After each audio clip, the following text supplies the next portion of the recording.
Hey, this is Nola Ada, and you are now rocking with Il McKenzie right here.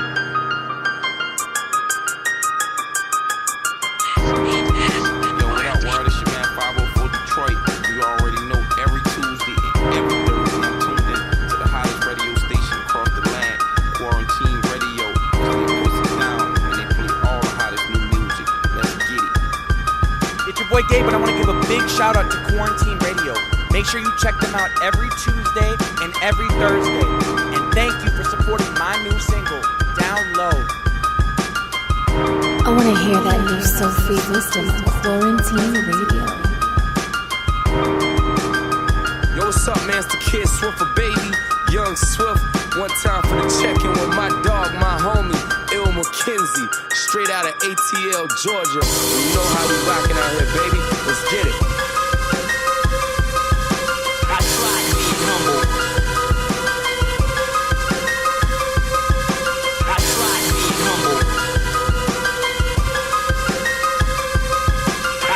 Being humble get no respect.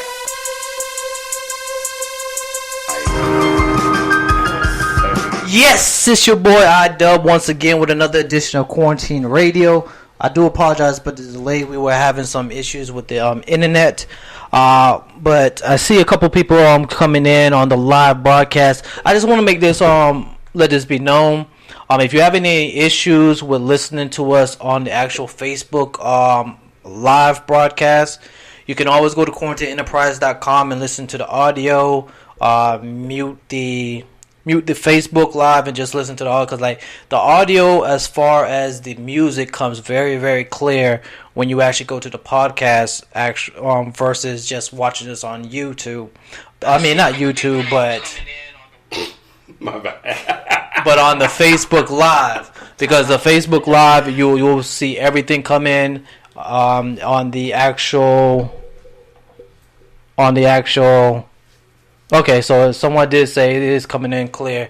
All right, so I just wanted to make that announcement because I do know in the past some people said something, so I just want to make that clear on that end.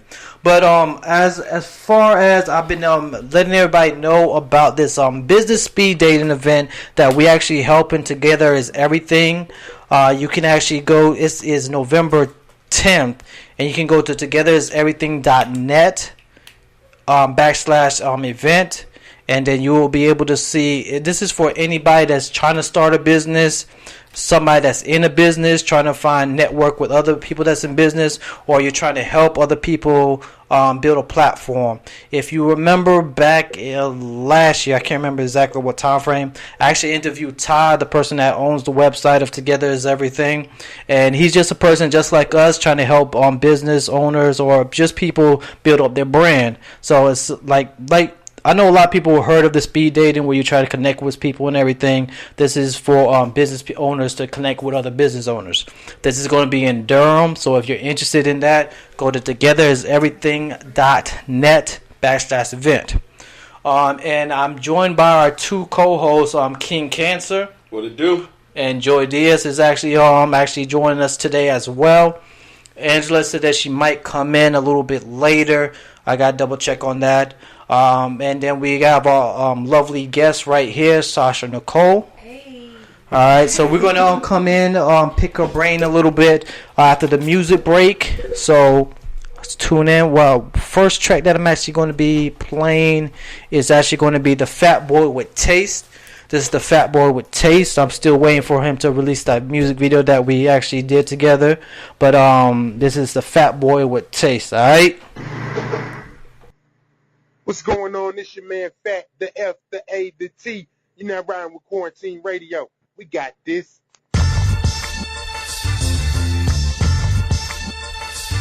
Yeah. It's like sweet sounds of melody. To hear rough things that you're telling me. What looks so fine should be a felony. But there's no place that I'd rather be. So I'm here with you. So give it to me, yeah. So give it to me, yeah. So give it to me, yeah. So give it to me, yeah. Cold champagne, wonderful evening. Cold champagne, beautiful night. Cold champagne, love it to leave it, she already told me that she having the time of her life. Warm brandy out of cold glass. Warm brandy, apple rose splash. Warm brandy in the round ass. Cut the end of the stogie, smoke it, and then kick back and laugh. I tell her, holla if you're no good. Then put my feet up on that rosewood. High class, top dollar. Nice to meet you, sweetie. Really, this is my honor. I know a gold medal when I see it now. Standing there looking like rose petals in an evening gown. The type of beautiful woman you only read about. And you already know what it is whenever it's me around. Sweet sounds of melody. To hear rough things that you're telling me. What looks so fine should be a felony. But there's no place that I'd rather be. Woo. So give it to me, yeah. So give it to me, yeah, yeah, yeah. So give it to me, yeah. So give it to me, yeah, yeah, yeah. Cold Chardonnay, that fresh fruit. Cold Chardonnay in my best suit. Cold Chardonnay in the Lex coupe. She just wanna hold it while we rollin' Summit Avenue. Warm sake in a half graph. Warm sake in a bubble bath.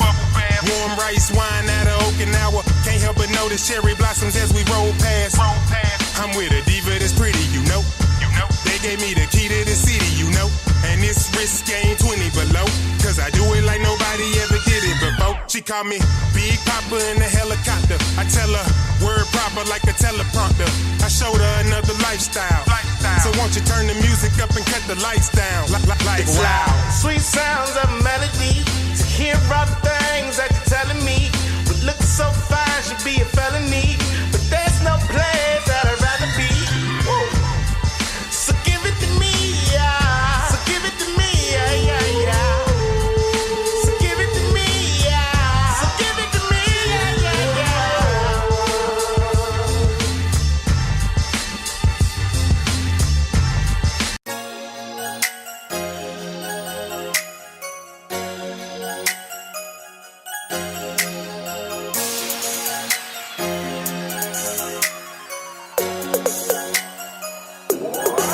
I'm going north, south, east, west. My love gon' take your body there is like a GPS. I'm going north, south, east, west. My love gon' take your body there is like a GPS. GPS, I'ma take your body. I'ma take your body. My love gon' take your body there is like a GPS. GPS, I'ma take your body. I'ma take your body. My love gon' take your body. There is like a GPS. GPS. Up, down, left, right. My love gon' take your body to so many heights. You gon' reach your climax on cloud 9. It's a permanent flight. When I touch your body and soul's gon' feel like vacation for the rest of your life. For the rest of your life gon' feel like you on the island. Like sex in the sand in Bali. Or we could go with a mile. We move them hips like them girls of Hawaii. You know, girl, I love your style. When I look at you, you drive me wild. Lay you down, hey, flowing just like the Nile. So wet, we might need a towel. Or we could go with a friends and kiss by the Eiffel Tower. Let's go to Bora Bora and make love when the sun go down. It don't matter, cause when I'm with you, it feel like I'm home. So let my love change the time zone. I'm going north, south, east, west. My love gon' take your body. There is like a GPS. I'm going north, south, east, west. My love gon' take your body. There is like a GPS. GPS, I'ma take your body. I'ma take your body. My love gon' take your body. There is like a GPS. GPS, I'ma take your body.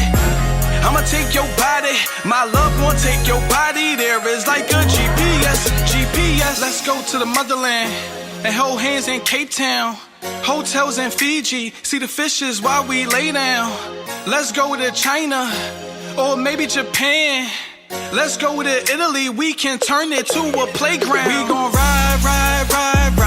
As long as my baby on my side. Anything for you, I'ma give you all my love. When I'm with you, it's like a drug. You was blessed from up above. Forever, all we got is trust. Forever, all we got is us. So let's go to Punta Cana or eat breakfast in bed while we chillin' in the Bahamas. It don't matter, cause when I'm with you, it feel like I'm home. So let my love change the time zone. I'm going north, south, east, west. My love gon' take your body there is like a GPS. I'm going north, south, east, west. My love gon' take your body there is like a GPS. GPS, I'ma take your body. I'ma take your body. My love gon' take your body there is like a GPS. GPS, I'ma take your body. I'ma take your body.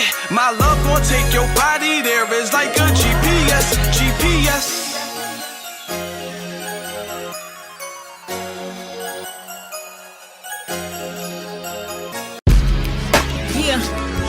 Venomous, federal, you know. Sometimes we on the love show. Just let me talk to you for a second. Listen. Yeah. We used to say it's us against the world. Fell in love way before I was your girl. Combos on the Skype, talking late night. Kiss you like I mean it when we out on date night. You my little vixen, what you like to say? Kinda shy till I'm showing off that negligee. I cried for you every time you had to walk away. I tried harder even when you said you couldn't stay. Close my eyes, now we laying on the beach. Lotion on my thighs, hands on my peach. I'm the student, man, I love it when you teach. Even when I travel, I ain't never out of reach. Kept it classy, but my mind in the gutter. Matching furs, matching kicks in the summer. Love it when you tell me that no one can come above her. A diamond in the rough when she shines like no other, yeah. Baby, where you wanna go? Tell me. Anywhere, just let me know. We'll go far away from here.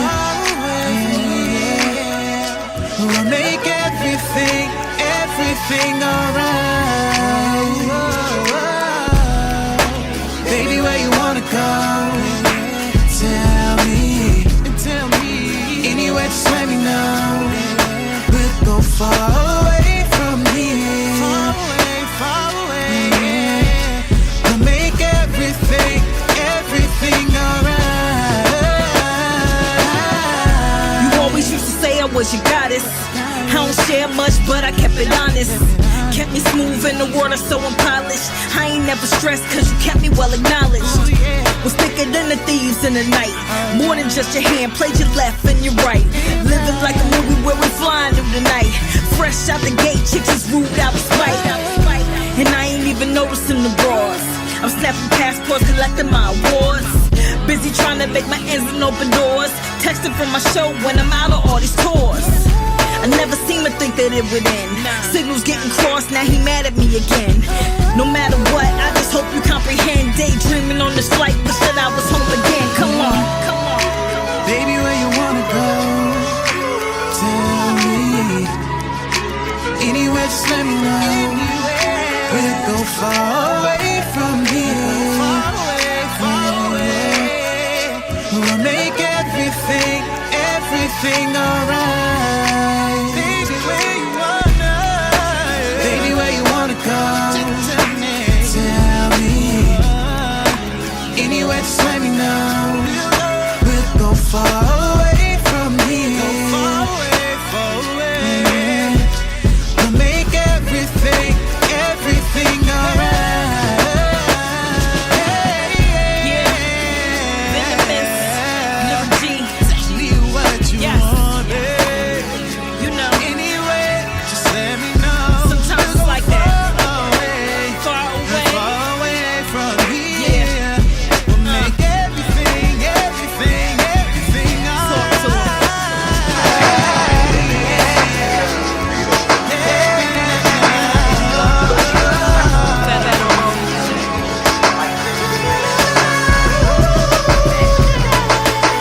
Alright, we're back. First track was the Fat Boy with Taste. Second track was Sean Archer with Passport. And third track was Venomous with Far Away featuring Lyric G. As I said today, we have our lovely guest Sasha Nicole, up and coming model. Like we always do, we're just gonna tap into her head, just get to know who she is, what she's doing in the modeling industry, what she's been doing, and all that. Before we get into that, you mind giving a brief description of who you are and everything, or did I cover everything? You pretty much covered it. Okay. Well, then we're gonna get into King Cancer with the questions. That's gonna be Joy tonight, since they're friends and they know a little bit more about each other. I said I was gonna pass it to Joy tonight. So okay, so King Cancer's putting Joy on the spot tonight. Yeah. That's what I do. As a good leader, that's what I do.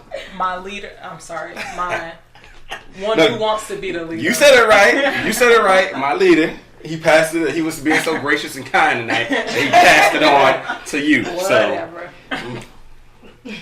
All right, Miss Sasha Nicole. Yes. First of all, what inspired you to become a model? Oh, wow. Growing up, the youngest of four, went through a lot of awkward stages in my life. Tall, skinny. And I just kind of always heard it as a little child, oh my God, you should model. You're so skinny and, you're so tall. You're kind of cute. Thank you for doing it. Dang.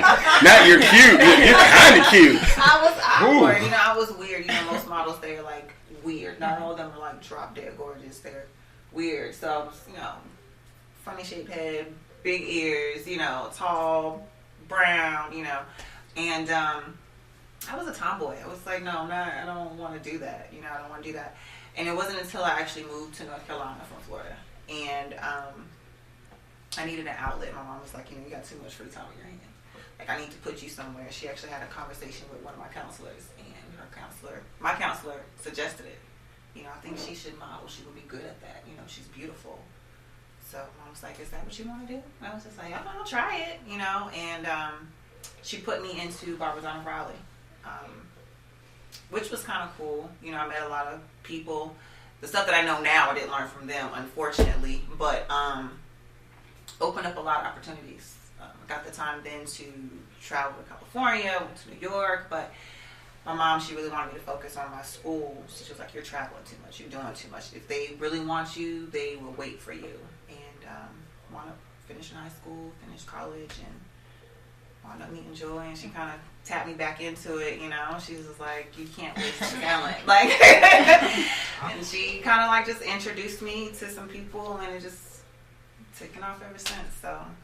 So are you giving her high praises right now? Yeah, she's. I want to say slightly. Slightly. Don't do this. No, hold on. She's going. Hold on. Sasha, for real, Sasha did it herself. Yeah. She had the confidence and stuff to do it. I just feel she just needed a push. Yeah. Because she kind of, being a mom and stuff, it just kind of, she was just kind of, moving backwards, but not really. I just wanted to do, a push. Sasha, you're gorgeous, you're tall. I was jealous, you're skinny. And I was I was just trying to move her back on that map. Because we went to, I think it was Charlotte. Yeah, we did go to Charlotte together. We went to Charlotte. I mean, I tried to do modeling, but I didn't really care about it. But I needed this girl to do modeling. That was fun. Yeah. And then I don't remember her name. Was it Demetria? Demetria's right. Yeah. So yeah. But she did it herself. Again, it was just that little boost, but she did it herself. So I don't want her to give me too much credit. Please don't, because we're gonna continue to hear about this for days on end, and I can't. I don't boast about it, but I just did an extra push because clearly she did all the work. She just kicked me a little bit. How did y'all meet? We worked at Food Line together. We worked at Food Line. That was 5,000 years ago. 5,000 years ago. And I knew no one because I just moved back here again from Florida. My life was always back and forth. And I met Joy. I think we had started almost kind of around the same time. Yeah. And we knew nobody, so we just started talking to each other. Yeah. So you basically felt bad for her because she didn't know nobody. She was already living here and didn't know nobody, so you were just why couldn't I feel bad for Sasha? I ain't trying to put you on right. Because you were already living here and you didn't know nobody. So she kind of was just hey. I came from Wilmington. So I started working at Food Line, so I didn't know any. I think you and Cote were the only people I knew there. So, and I didn't like nobody I worked with. So Sasha was one of the lucky people. No. Don't do that. Don't do that. We were I think we were really the only people that really talked to each other. Good. So what made your family come up from Florida? First time or? The first time. I was young. I think my mom was just really indecisive. Her and my dad weren't together at the time, so it was just a move, get a fresh start, to move somewhere else, you know. And we stayed here for a while. Then after high school, she was just like, you know what, I'm leaving. And, you know, her dad lived down there. She's like, I'm going back to be with my dad. He was kind of sick. My granddad was sick at the time, so she's like, you know, if you're not going to school down here, meaning college, she's like, I guess I'll see you. See you later. So, that's one way to make it go. Yes, I was just like, no. I'm gonna go to University of Florida. I'm gonna go. So I went to UWF and I moved to Florida. And did you finish there? I didn't. I am not a college graduate, unfortunately. But my papa wound up passing away, and we moved into his big house. He had a lot of property out there, and stayed there for probably like a year and a half after he passed, and we just couldn't really function. You know what I mean? It was like, we can't be in this house. Like, it was just so hard to kind of move forward from that. So we picked up, moved back. So came back to North Carolina. So. And then you met her. Yeah. Oh. That's probably the lowest part of your life, but it's okay. Yeah, I moved back and met Joy and started modeling and meeting new people and having fun and traveling a bit. Then I took a break because it seemed like everything was happening too fast. You know what I mean? So I was like, hold on, let me step out. Wait, I can't deal. I have to get myself together. Have me some me time, like you said. Yeah. And I'd say probably like maybe like three years ago, been back going, feet and ground.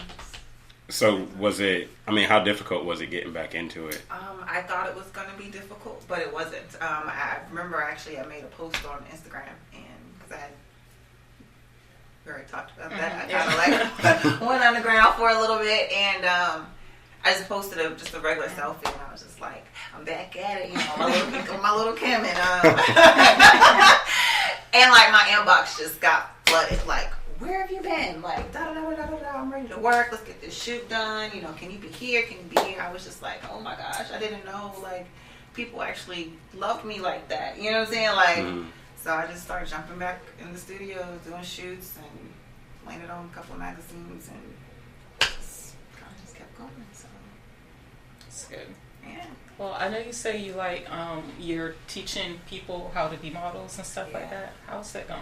Oh, it's actually going pretty good. Actually wound up linking back up with Miss Raines and one of her coaches now for her troops, because, you know, she still has her nonprofit organization, and she's actually playing in a big show at the beginning of the year. So I'm kind of coaching her models. I have models that inbox me all the time, you know, about how to get into the industry, what to kind of look for. So I kind of take them under my wings, and if I get casting information, I send it to them. Like, hey, you interested in this? Like, if you are, let's get it, you know. I'm all about helping somebody else. Now, are they signed to you, or No. you just... No, that's kind of in the works though, as far as having my own agency, but I don't make them sign any type of paperwork. Nobody pay me any type of fees. It's just me doing my, I guess, community service, I guess you could say. So what, I guess, on the business side of doing the modeling, with that being a venture that you want to get into, having your own agency, what made you want to get into that? Because I can't be on a runway forever.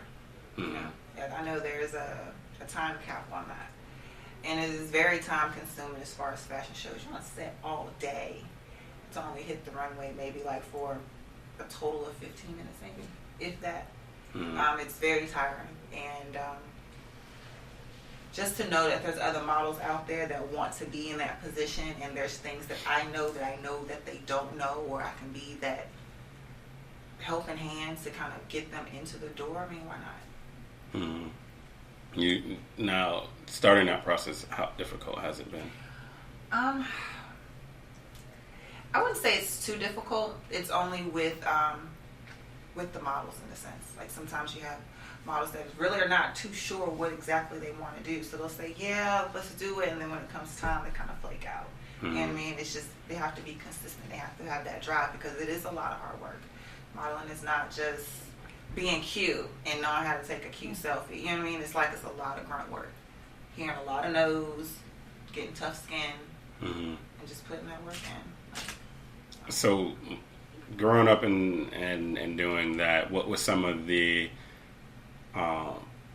because what I want is for the people that are watching, anybody who's thinking about getting into modeling, I want them, to hear the realistic stories, So what was some of the things that you had to go through that kind of almost turned you away from, going through with modeling or restarting, or even just being in the middle of it and being like, I'm done? Oh, wow. I had quite a few. This industry will humble you like no other. I actually remember, I was in high school, a little kid, you know what I'm saying? Like, out in California, my team of people here in North Carolina, I mean, they made me feel like I was the best, and that's their job, you know what I'm saying, to build up that confidence. And I'm like, this is a piece of cake, you know what I mean? Like, I can do this, like, this comes natural to me, you know what I mean? Because I've been hearing this all my life.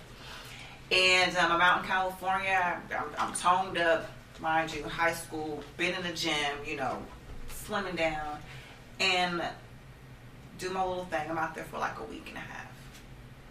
Have my little meeting with the directors of different agencies. This woman told me that I was too fat to model, and that I was a better actress than I was a model. Now, mind you, I had no acting skills. I did a read for a commercial. In my mind, it was horrible, and it probably really was. You know what I mean? And this woman told me pretty much like how I felt, like, this is not the career for me. Mm-hmm. And I couldn't cry. You know what I mean? I'm like 16, 17 years old, and I'm like, wow. Like, you know what I'm saying? Like, back home, I'm like up here. You know what I mean? I come out to California, and it's just like, no, Google, try something else. You know what I mean? And I was just like, I don't know if I really want to do this. You know what I mean? Mm-hmm. Another situation. Wait, she said you were too fat. I was fat. Yeah. She told me I was. So fat. Did you look different from? I mean, I also danced when I was in school. So were you just muscular, or cause I know like. A little bit. Okay, because I know like sometimes it's just that when some girls are just toned and everything, they might say that and everything. So you just had muscle weight. It probably could have been, but in my mind, I was still skinny as crap. Like, skinny as I've always been. You know what I mean? It was just tight, like. And that's crazy because like she said that to a 16-year-old, like that could be like damaging. Yeah, they don't care. It's tough. It really is tough. And not blaming the school that I went to, but I was not prepared for that. Mm-hmm. I wasn't told, like, you may hear no, or you may hear a harsh no. You know what I mean? So be prepared for that. So they weren't, to put it, they just weren't really being realistic to you, with you. Right. It was, build you up, but not prepare you for reality. Yeah. Because they had me thinking I was about to walk out with like $1 billion contract and, flying out to Milan, and, that's where I was mentally, like, I got this. Like, you know what I'm saying? Like, I'm the best thing smoking. But that was the most humbling experience. I got a question because since we're on this subject as far as you meeting people and stuff like that, because I've heard with some female models, they don't actually like taking photographs with male photographers because of like some mentality of some male photographers feel like they're gatekeepers and they start asking you for sexual favors. So you can have you ever experienced that? And how did you go about with that? Not in my younger years of modeling. Actually, I would say this is a little bit more recent.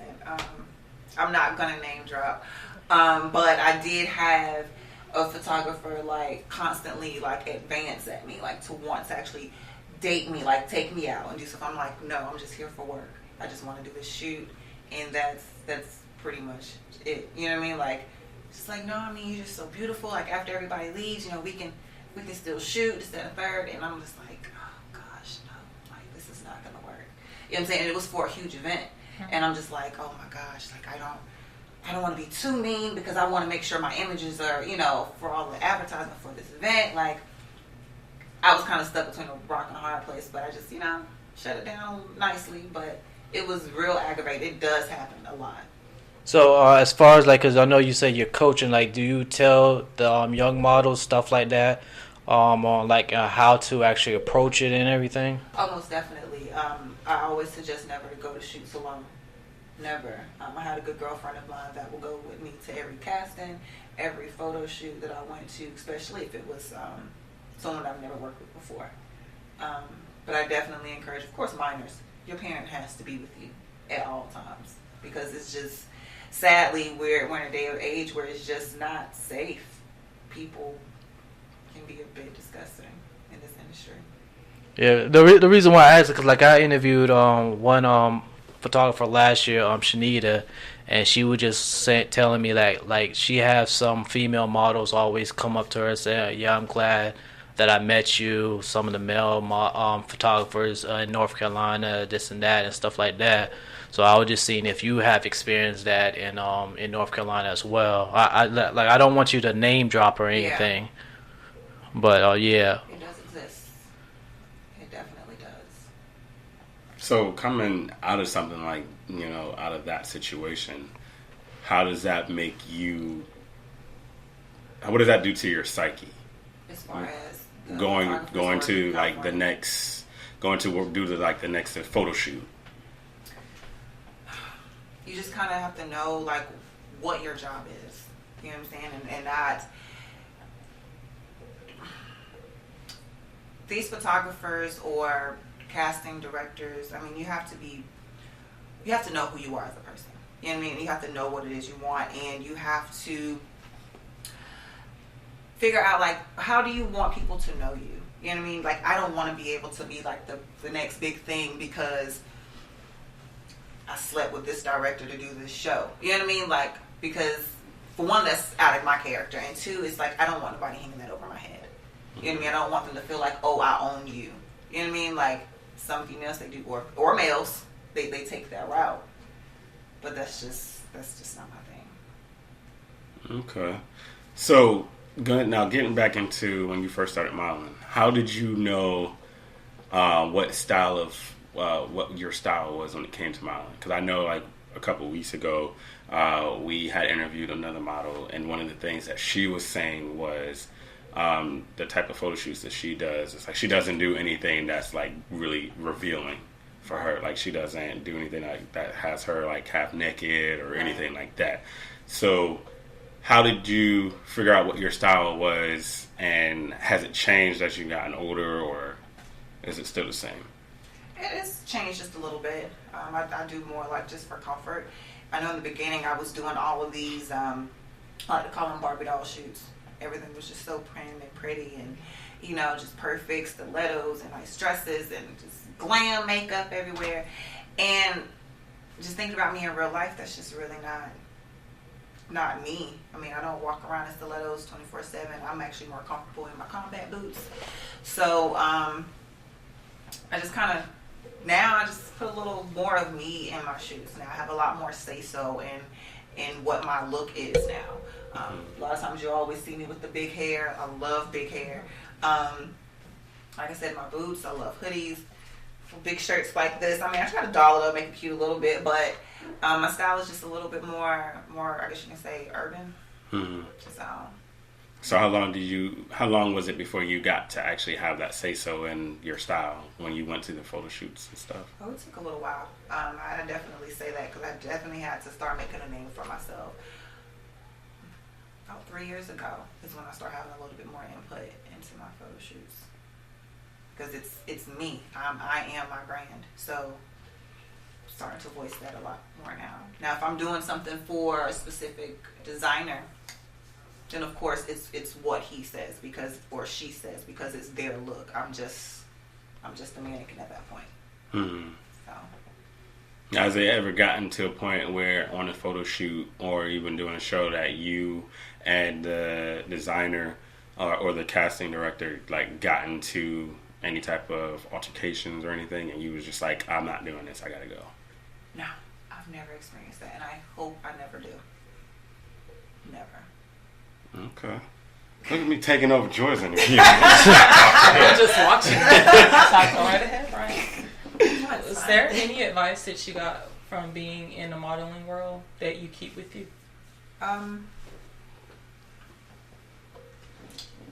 Any advice that someone has given me? Just to keep going. You know what I mean? Like, just don't stop. Don't stop because someone says that they tell you that this is something that you shouldn't do. Just keep going. If this is what you really want, and go for it. And that's what I tell myself every day. And I do. I do. You should get that as a plaque and like put it on your wall when you get your business. Yeah. It's like the first thing that your clients and all the new clients that come in, it's the first thing they see. Most definitely. You know, so that way they know, like, because I feel like that's something that a lot of people and like just aren't told. So a lot of people give up on their dreams or they won't try. And then, you know, you have the people that are like, oh no, that's not for you, or oh no, you're not that good, or it's never going to work out, so just give up while you're ahead, you know, and just go get a job like a normal person. Yeah, that's not me. I can't do that. I was just telling Joy that, like, for a long time, like when I was little, it's like, you know, I don't feel normal. I don't feel like a normal person. Like, I can't see myself going to a 9-to-5 every single day of my life, retiring, and just, that's it. Making someone else money, making someone else happy, and not finding time to do what it is that I want to do. I cannot, that's not life. At least not mine. I mean, that's not my reality, you know what I mean? So, I don't know, I just keep going, and I just don't stop. Because I'm not going to have someone tell me what they think is best for me. I know what's best for me. So.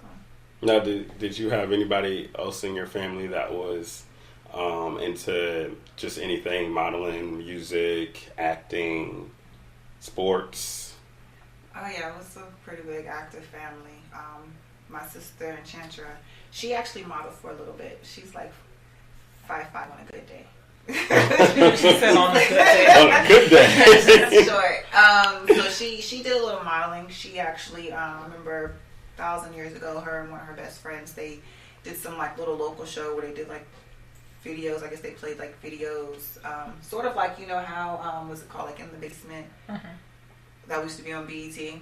Oh right, oh yeah. The it was basement, something okay. sort of like that, but it was like on a local channel, if I'm not mistaken, and just kind of talk, and you know, then they have little videos like real people videos. I hate to say real people videos.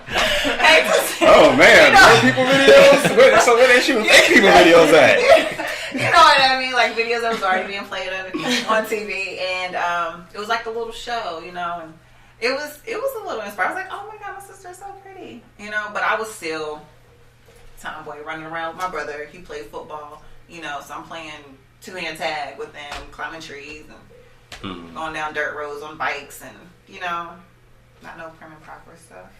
So you still doing any of that today? Climbing trees and going down dirt roads on dirt bikes and stuff? No, I don't do any of that. I like to play laser tag though. I've only played once. Are you serious? They got like years. they got like 3 different locations on Battlegrounds. Is that what I think it's Battlegrounds? Then they got Frankie's and Adventureland have like laser tag. Yeah, laser tag. Yeah, I've only played once. I'm ashamed to say it. Well, I just gave you your options of going. Have your first experience. Alright, we're gonna go do a group laser tag. That would be so dope. I will be the one just sitting down watching. Joy, really? See, come on now, man. Watch. No, see, as a leader, you gotta play. I'm sorry. You heard what I said. I'm sorry. You heard exactly what I said. Did anybody hear him say he was the leader like 5 times? I mean, you did make me the leader. No, I didn't before we went on camera. No, Brian, I just feel like I need to clean out my ears. You probably need to clean out a lot more than your ears. I probably do because you being here lying, Brian. Just lying. And Look, this ain't about you. Okay, this is about our guests. I had to do that to you on Tuesday. So as far as everything that's going on around the Carolinas and everything, like, have you been nominated for any awards? Like, I know they have like the what's it, BAA. The BBU Awards. Yeah, and then the Carolina Music Awards, and then I know that they had something in Charlotte. Like, have you been nominated for any of those? Unfortunately, no. So I was a presenter at the CMAs this year. Actually, nice. They told me they would love to have me again next year. As a presenter, or I'm just the presenter. I'm just the model for the show. I don't rap. I don't sing. I sing to myself. So we can't hear none of that? No, in my head, I really do sound like Beyonce, but... So you sound better than Beyonce. Yes. I want to be high coming after me, so... I sound kind of sort of like her on a good day. But not really, I don't. Hey, you can always say go with Carrie Hilson. I actually like her. Say, there you go. Beehive, if I want that, Beehive won't jump on you. I know, right? You know, they jumped on her. They did jump on Carrie Hilson. They jumped well, on we all her. see what they did to her career, so. But you know exactly. What? I love Carrie Hilson. I do too. She's trying to mount a comeback, I think. I think she's gonna come back. Well, she just been in she's a excellent writer. Like, she's been in a whole bunch of movies and everything now. So it's like she done put the music to the side and just deal with acting. It's because Beyonce don't want another her. Beyonce want to be the only one. Yeah. All right, let me stop for they're gonna come people out. start coming. That was not Sasha Nicole. That's good. I will direct them right to you too. Beyonce, you know. Direct your comments. I'm like, don't say nothing to Sasha. She's good. I thought we were a team, and I thought you were my friend. I am your friend, but I do love Beyonce. Hey, I'm just directing traffic. Right. That's messed up. That's a lot of traffic. Jay, I had nothing to do with that. Disclaimer. Right. So when you are getting ready for your shows, what type of music do you listen to hype yourself up? Oh my gosh. So I listen to a lot of compa music. For those that don't know, I am an American of Haitian descent. Okay, so I do listen to a lot of compa. I listen to a lot of Afro beats and soca and a lot of Caribbean music. I listen to. I think that kind of gets me in the mood. And I hear some type of accent there too. I've been hearing it all night. I was like, I wonder if it's gonna come out some more. Just don't get me upset, cause. Do you speak it too? A little bit. Oh, you gonna say something? You gotta say something for us. Drink it all down. You better get it right, or you're gonna have some people coming at you now if you don't get it right. I know, right? But yeah, changing the subject. Dang, she ain't me rapping for y'all. But no, I listen to a lot of compa music. I really do. I don't know. I just really think that's like the best. Never mind. You want to say? I feel like it's the best music, but some people may not think that. I mean, well, that's your opinion. It's what hypes you up. So if you feel like it's the best, that's like, saying you're supposed to think you the best. I am. Say like DJ Khaled. Yeah. I wish I could say it like him though. We the best. That was semi okay. Kind of. Yeah. But he says it real loud and. Well, go ahead. You get loud. Ain't nobody gonna say nothing to you. I don't want to get loud. But so what do you guys listen to? Let me interview you. What do you like to listen to? Look at this. I guess trying to interview us. I'm trying to think of something. What do you listen to? I'm trying to keep it urban. Oh gosh, urban. We know what that means. She over here listen to Nirvana and let's see, Godsmack, and I know these bands because I have people that at my job that I don't know who they are. That was like 1990. How do you not know who they are? You just named them. Because people at my job be talking about that, and I just be like, I know who some of the bands are, but not all of them. This is when you listen to Russ. I like Russ. It's hip hop, right? They don't listen to hip hop. We listen to hip hop. You like Russ? I love Russ. I don't know Russ. They didn't know who Kevin Gates was. He's gonna ask them if they listen to Russ. Sorry, that's right. Oh, wait, hold on. Does The Weeknd count? He's a singer. He's a singer. He's a rap. Okay, I mean, Drake. I said Drake. Everybody knows who Drake is. You ain't got to be black to know who he is. But y'all want me to go to the underground? Find a rapper? I'll say Drake. Well, you could say black or something. Who's black? Isn't that they, black? Yeah. They oh my gosh. That is like a love letter. One of I like some of his music. I like Free Black album. I'm just thinking about the album. Favorite. That's the first one? Yeah. Is that the one that's got X Carlin and Problems? Yeah. Those are some of his earlier stuff. Yeah, my that's favorite my music. favorite. I mean, the new one now is pretty dope, but I gotta listen to them. I like P&B Rock. I like him too. He's and one of my favorites. I'm gonna let y'all talk because I haven't heard of any of these artists. I'm just gonna sit right here and chill. They don't. How about Fora? You know who Fora is? He's not even. Oh dang! I heard of him, but I don't Are know. the same as I like black his ones? music too. Who? I said white rappers are the same as black ones. Is that what you were saying? No, I said Fora. He's considered rap. Is he considered rap or just hip hop? Like his I don't know. Is he? Darnell might know. He listens to. Like I know he's got a wide range of. Who? Fora. No, I haven't heard of him. You haven't heard of him? See, me and Darnell. Let's take it to R&B. Maybe they heard some R&B singers. some I mean, R&B. you said Dave East. He's kind of in the mid. He's in the middle of rap R&B. Count as R&B. Davies is a rapper, but he does a lot of harmonizing like Drake does too. Drake cries, okay? He cries. You cannot say Drake no more.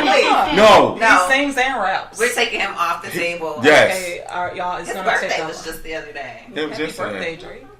Happy birthday to him. My birthday was last Friday. So happy belated. Thank you. I refuse to say it again. I ain't saying it no more. What a friend you are. I can't say it anymore. So you Libra? I am. Yes. Libra gang. Y'all watch out. Just watch out. Period. I don't care what sign. So what does the horoscope say about Libras? I think they're not indecisive. Ooh, well, I must be a Libra. Well, I would have let her say what her horoscope says. Man, she's a Libra in the building. He was just trying to bring some negativity. So it's okay. I didn't say that was I didn't say it was negative. Because I know I'm indecisive. My girl told me I'm indecisive. Oh, you're a Libra too? No, I'm a Gemini. Oh, this is a conversation ain't got nothing to do with you then. Does that mean you're bipolar? Does that mean you're bipolar? No, he is. Are the Gemini? He is okay at one point, and then he just doesn't know. That makes so much sense now. Now it makes sense. Dang, bro, they coming for you. No, we're just real social. You gonna take that?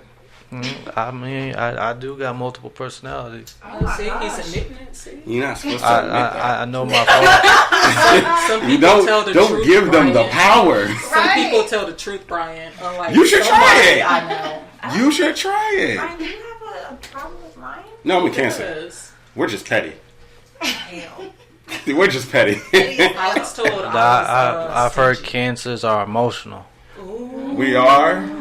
I never heard petty. You gotta get us there. We're petty first. I've always heard emotional. I never heard nobody say petty. Really? You've never heard anybody say petty? Nah, I've heard emotional. We are emotional, and I can say, as a Cancer, a lot of my life, I was a very emotional person. Not to say that I was crying or everything, but it sounded like you were about to cry right I mean, I'm more in tune with my emotions now, so you might get a tear. But I'm more petty now. Do movies make you cry? It depends, but it don't make me cry. I might tear up. What's the last movie that made you cry? The last movie that made me cry, like when you say cry, you mean like boo-hoo cry? I mean like just drop that one tear, glassy like eyes. a Lifetime movie. Yeah. Oh, I don't watch that. I don't watch Lifetime.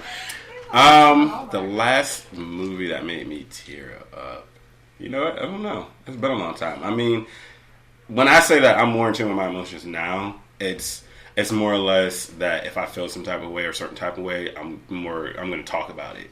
Okay. Whereas when I was younger, I would hold everything in, and then I would explode. And that's not healthy. Yeah. So. Cancers can be a bit crazy. Mm-hmm. Yeah, I noticed. I'm not gonna agree to that part. I've never hit that part yet. I'll agree for you. I definitely can agree with the emotional and the pettiness, but that's on that side. On the flip side of that, we're great lovers. Oh, so, okay. Get it right. Get it right. We are great lovers. Get it right. So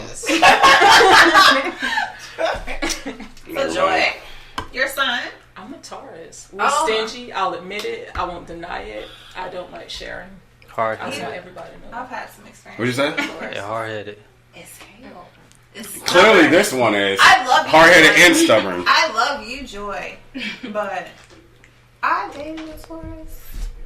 I hope he's not watching. Men are different. I mean, what's his name? Put him on blast. What's his name? Let me see if who we got watching. Joy knows him. We're the same sign. You and him are the same sign, and you know him. I'm nothing like him. I just want to say that. I just want to say that. He very. Men are different. What did he say? Go. Men are he was different. sweet to me though. That's one thing I can definitely say. He was very, very, very, very, very, very sweet to me. As a Taurus? Yeah. What does that say about this one? I'm very, very, very, She's very, very, very, very very sweet to me. Sweet to her. Until you piss them off. You hear this? Darnell, don't piss me off. Don't give them no more power, Darnell. Okay? Don't do it. Please. We're outnumbered. Okay? Yes. And for all, I just said we're outnumbered because there's someone in the corner over here, too. So, there's another girl in here. So, there are people watching and be like, how are they outnumbered? There's 2 girls and there's 2 of them. Like, this dude's on crack. That's like one of our earlier shows. I was talking to somebody off camera, and I know I was looking crazy, so that's why I had to no, there's somebody over there. Brian, you've done that before when there's nobody over there, so I just want to say that to the viewers. He does. So back to Sasha, because here she go again trying to make the show about herself. Let me go on the music break right quick, and then we're gonna come back chop it up some more with Sasha. First track that I'm about to play is Sean Lamont with Time Again. This is Sean Lamont with Time Again, and we're gonna come back and chop it up with Sasha, and most likely get into some current events, see what her thoughts are on some of the current events that's going on and everything. But first is this Sean Lamont with Time Again. All right.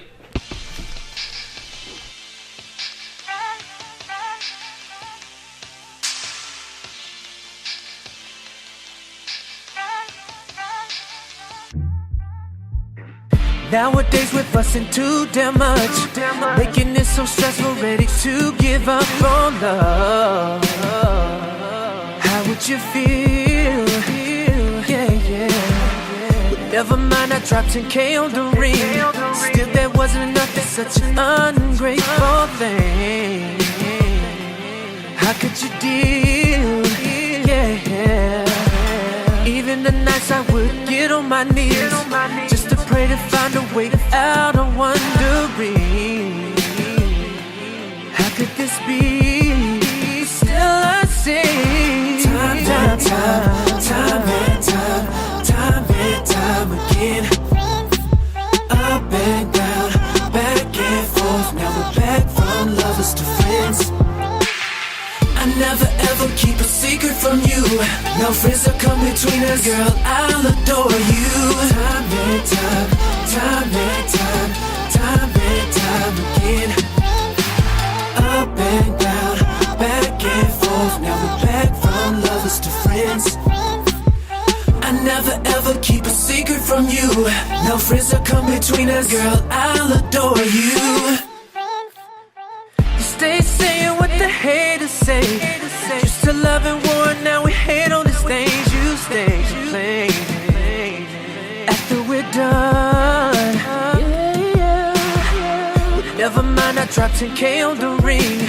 Still there wasn't enough, it's such an ungrateful thing. How could you deal? Yeah. Even the nights I would get on my knees just to pray to find a way out, I'm wondering, how could this be? Still I say time and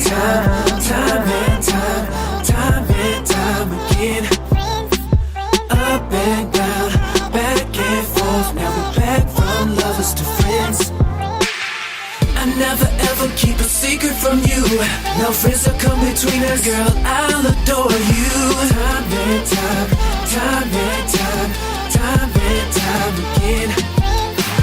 Up and down, back and forth. Now we're back from lovers to friends. I never ever keep a secret from from you. No friends will come between us, girl, I'll adore you.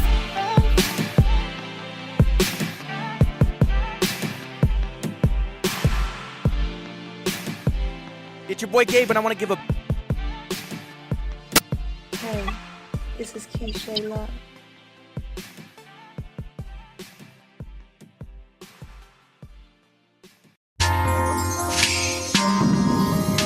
Oh la la la. All through the night. Wish I never knew. Oh la la la. Wish we never knew. All through the night. All day long I've been sitting here thinking about you. And every time we hooked up in that room, from the way you walk, the heels you wore, and the lingerie, playing that old school, that Shirley Murdoch as we lay. Love my girl, I love my case. She like, what's wrong with you? Every time I see her face, girl, it's you I picture. Ooh, wishing you were my chick. I wish you never sent that pic with no clothes in that pose, so exposed, maybe overdose. Girl, you got that. Wishing I can call you babe. I wish you never gave me that cake. It's the way it flows, it's so dope, like a freak show, make me overdose. Girl, you got that. She don't even know. She don't even know. They don't even know. Just ask me go. And whenever I want it, we find a way to. Oh la la la. Early in the morning, in the middle of the day, all through the night. I call her the name she likes. She like, what you doing? What you doing? I be holding her so tight. Girl, it's you I'm feeling. Ooh, wishing you were my chick. I wish you never sent that pic with no clothes in that pose, so exposed, maybe overdose. Girl, you got that. Ooh, wishing I can call you babe. I wish you never gave me that cake.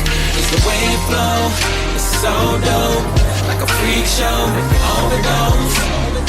Girl, you got that. Girl, my body craving. You got me hallucinating. My mind tripping. Tunnel vision. All I can see is you. Selfies in your birthday suit.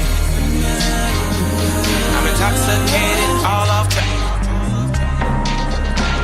'Cause girl, you got that. Ooh, I'm wishing you were my chick. I wish you never sent that pic with no clothes in that pose, so exposed, maybe overdose. Girl, you got that. I'm wishing I can call you babe. I wish you never gave me that cake. It's the way it flows, it's so dope, like a freak show, make me overdose. Girl, you got that. Wish I never knew. Wish we never knew. Oh la la la. All through the night. Wish I never knew. Wish we never would.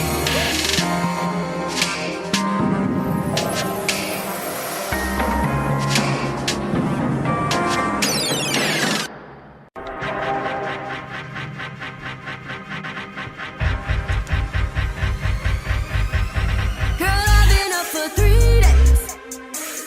Text me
Alright, we're back. I literally just sent Yeah, I forgot what songs I just played. My bad. And just to let you guys know, if you go on Spreaker.com, underneath the podcast, you will see in order all the songs that I played. So if you're interested in any of the artists that I played, you can go on there. It'll list the artist, the title of the song, and everything. Search them, research them, follow them, find out when they're putting out new music and everything like that. Something that I forgot to actually mention at the beginning of the show. This Sunday is the playoffs for the North Carolina Women Flag Football League. I'm going to be out there probably around 9:30 Sunday morning to actually start taking pictures and filming the Lady Rangers. I've been filming the Lady Rangers all year. You can go to my YouTube page and you can actually see the footage of them actually playing. I believe this weekend I'm actually going to be taking pictures as well. So if you're interested, if you like what you see, if you do come out there, it's on Thompson Road in Garner. If you like what you see, you actually want to play flag football, we are actually going to be starting our own flag football team for the spring. King Cancer is going to be one of the coaches. He's going to be the one of the offensive coordinators with James that y'all saw last week, and Troy that y'all saw last week is actually going to help me with the defensive coordination as well. And we're looking to actually start practice around February. So hit me up at info@quarantineenterprise.com. I'll give you more information about how to sign up and everything and what goes on with playing flag football with us, with the league and everything. I had a question from Jerry.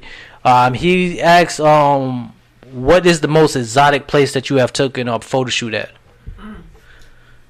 Well, I just recently got my passport, so please do not hate me.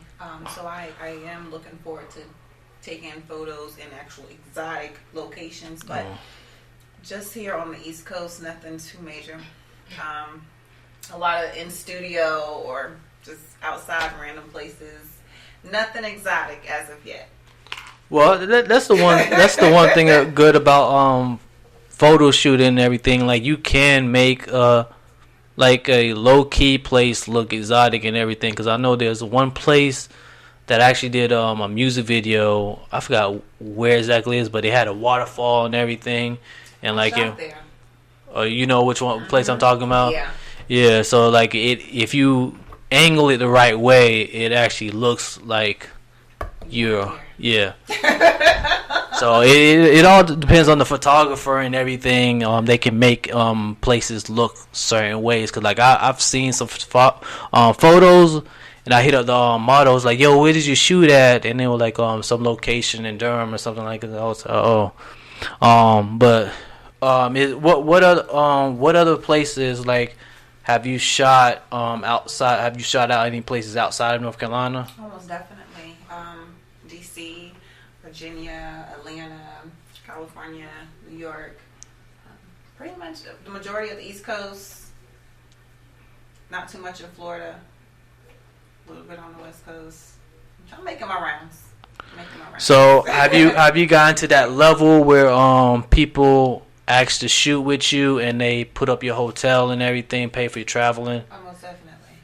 I can't remember the last time I paid for a shoot. I mean, not to brag or boast, but I can't remember. Because I don't. I mean, print is like my pride and joy. You know what I mean? Like, a lot of people know me for runway in the beginning, but I've stepped my print game up. You know what I mean? So people, they're always inboxing me. One of the most recent shoots I did was actually for a guy that was in the car club, Carolina Head Turners, and beautiful Corvette. And the photographer, she just hit me up one morning and was just like, I need a model. This guy needs a model. And he said she needs to be beautiful and brown. And I thought about you. I sent him your picture. He said, I want her. And I said, cool.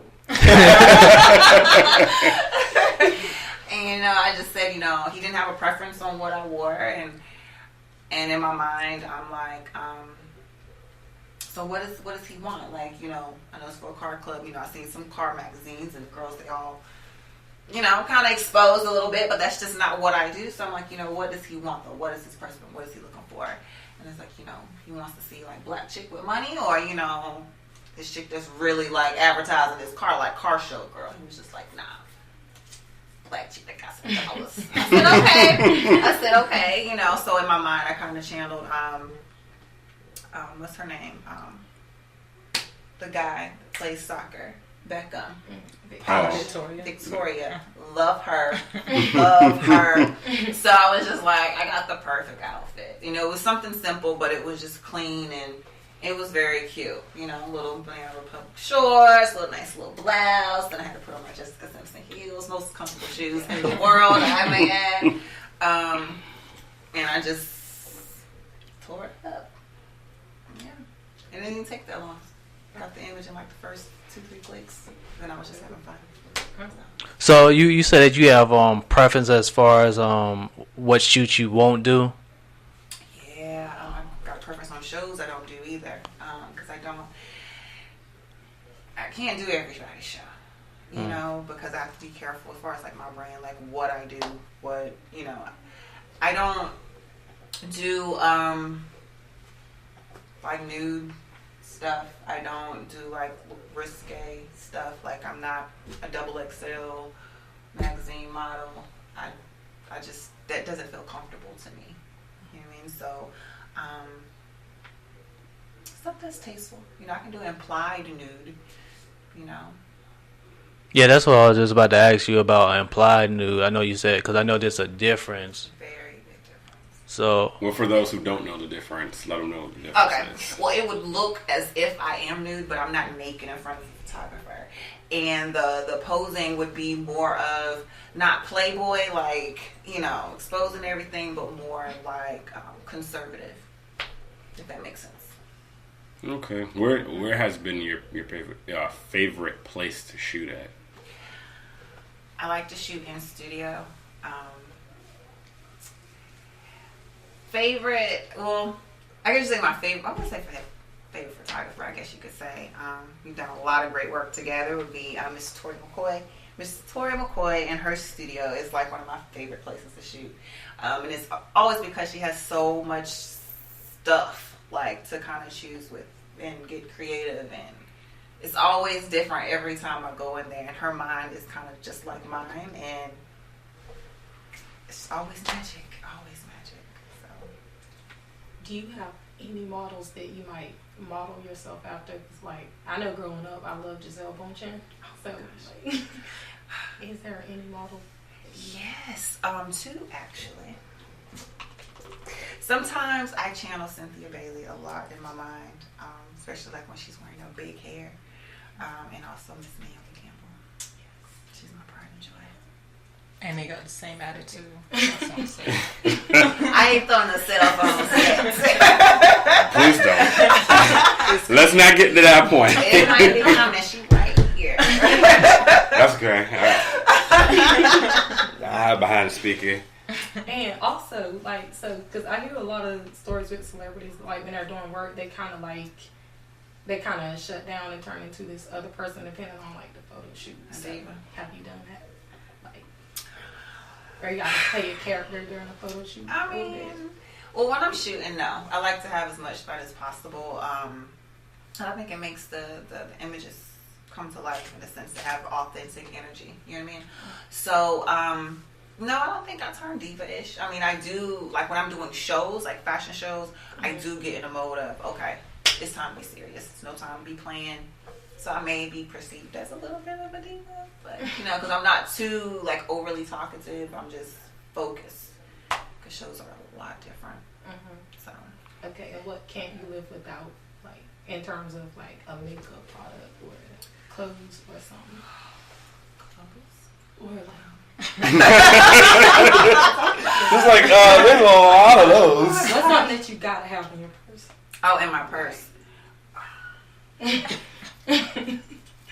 Okay, and I know this is so crazy, guys. Please forgive me. Okay, so it seems like with every lipstick that I have, right? I don't like to have just like a solid color across my lips. I know you probably can't tell because you're a guy. So wait, what does that make, darn?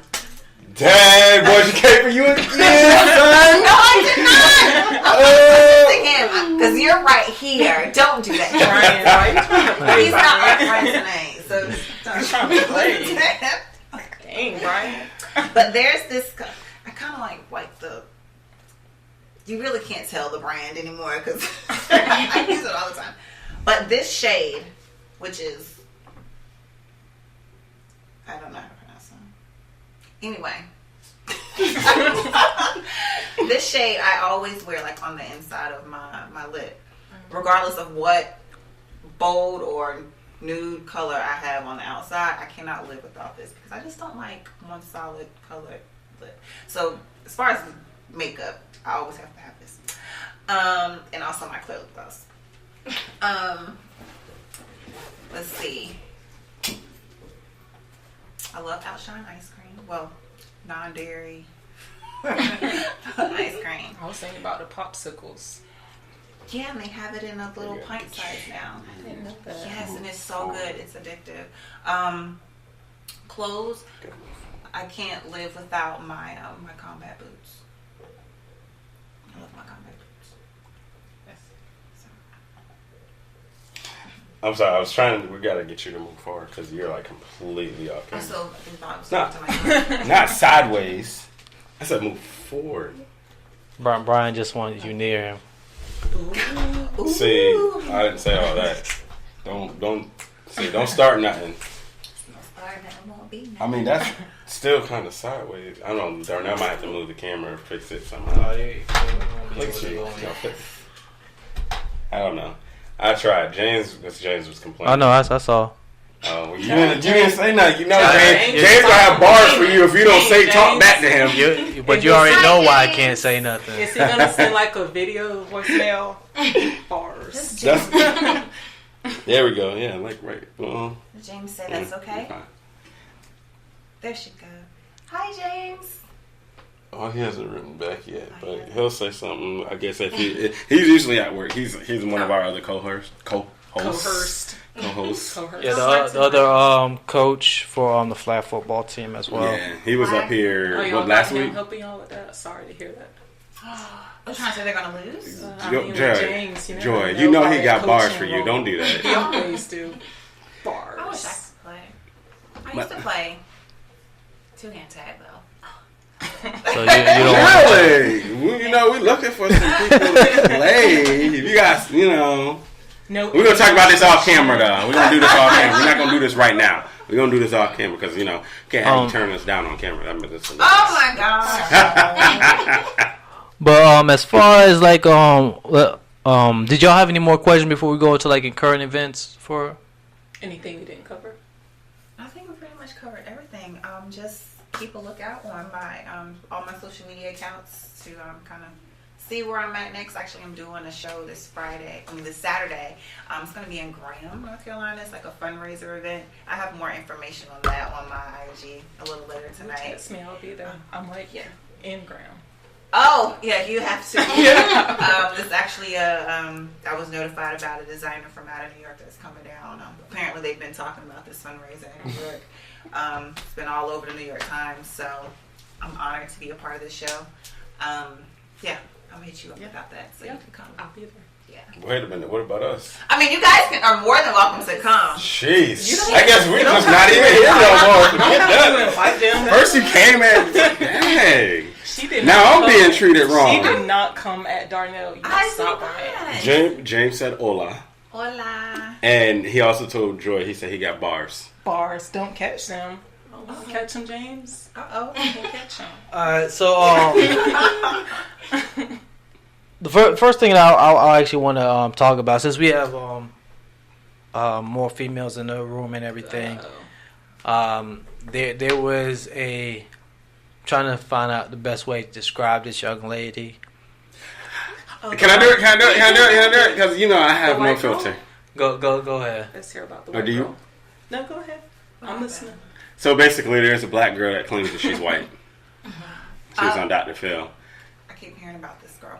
Yeah. How old is she? She's 16.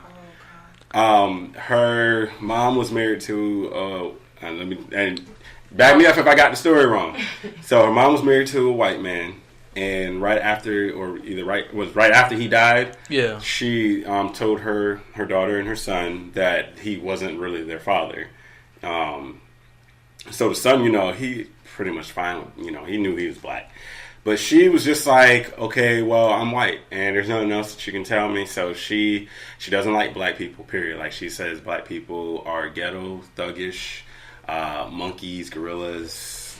She throws, she's calling all of us niggers, and she has the KKK's number on speed dial. She's called them and talked to them numerous times and been on their website. She crosses the street when she's walking, and there's black people walking towards her. She'll cross the street. This is real? Yeah, because me and DJ McKenzie, we were talking about it earlier, and because I work during the day, so a lot of this stuff I don't get to see. So he shares it with me, and I'm just like, wow. I was watching this, and I was just like, so her mom is black. Yeah, and her mom constantly tells her, you're black. And she's like, no, black people are here, and I'm here. When I saw that, I'm white, and there's nothing you can tell me. I don't have a big nose. I don't have big ears. My lips are not big, but they're not small. They're perfect. I'm shaped like Kim Kardashian. And she's shaped like us. And she said God made her perfect, and she's the only perfect thing on this world. Okay, two things. I have a conversation with this girl. So, I'm wondering at this point, so she doesn't think that she's biracial. She thinks that she's Caucasian. Yeah. Yes. 100%. To the full extent, 100%. 280%. She feels it in her blood. Caucasian. Like, her mom is really not her mom type Caucasian. No. She accepts her mom. She accepts it. Her mom. She got more of her genes from a white dad, if it was a dad. But she's brown. Mm-hmm. Like her biological father is black. I may have a picture of it. Yep. And she said that she's shaped like Kim Kardashian. Yep. Prior to or after the surgery? Nah. After. So she... Nah, she has no features whatsoever that would even put her close to before or after Kim Kardashian's surgery. Does she not know Kim Kardashian's body's not real? I don't think she knows that.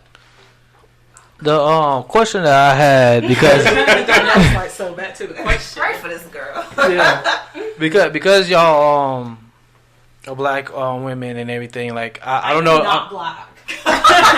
Seriously. Hey, she's already claiming Mexican over here. I'm a quarter Mexican. And she said that she said she was Caucasian. She I said, listen to Drake. Okay, these guys are insane. Like Drake isn't even gosh. black. He's Jewish. Well, what else did I ask? Before you ask the question, James said she's Uncle Ruckus' niece and trash. She's darker than him, and James is darker than almost all of us. Why are you calling him out? I'm not. I'm just saying that's what he is. James. Well, he might be. You might be darker than James, but That's cool. I'm good with being black. I'm still a quarter Mexican. Yeah, I love being. I'm gonna just let that. Yeah. Well, I got across the street. I love being black. My wallet. I do. I love this melanin in my skin. Me too. I love it. So y'all growing up or anything? Cause I don't know what type of background or who y'all were around. Did y'all have any insecurity? Cause I know there's video and documentation of young black girls they feel a certain way because of this image that's in the media of what they should be, and then I know me I said this before with the other model that we had. I always prefer dark skinned girls, but there was always this image that you had to be light skinned and everything. Did y'all ever experience that and everything where you felt a certain way because you were dark skinned or anything? It's in the industry and it's real sad, but it comes down to being loving who you are, but it's still evident. Lighter skin models, longer hair models, or having their hair just straightened, definitely get more work. Now it's starting to, I guess, and I hate to say this, but more of a trend now to have that black model with the kinky hair, with the dark skin. It's a trend right now. So A lot of us are just, taking it for what it is and just hoping that our foot kind of sticks in the door. Growing up, like I said, I do have a sister. She is the complete opposite of me. Like, she's 5'4", she's light skinned, and I've always thought she was pretty.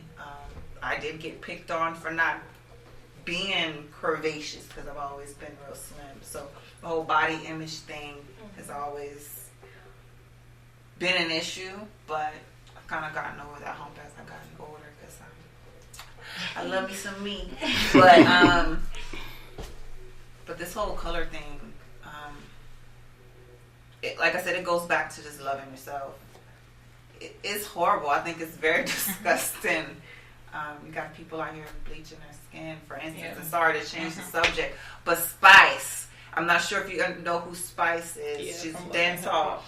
Oh, she said that she didn't bleach her skin. It was makeup. Yeah, how that whole situation, people were ready to chewing her out on social media. Chick, are you serious? You was really.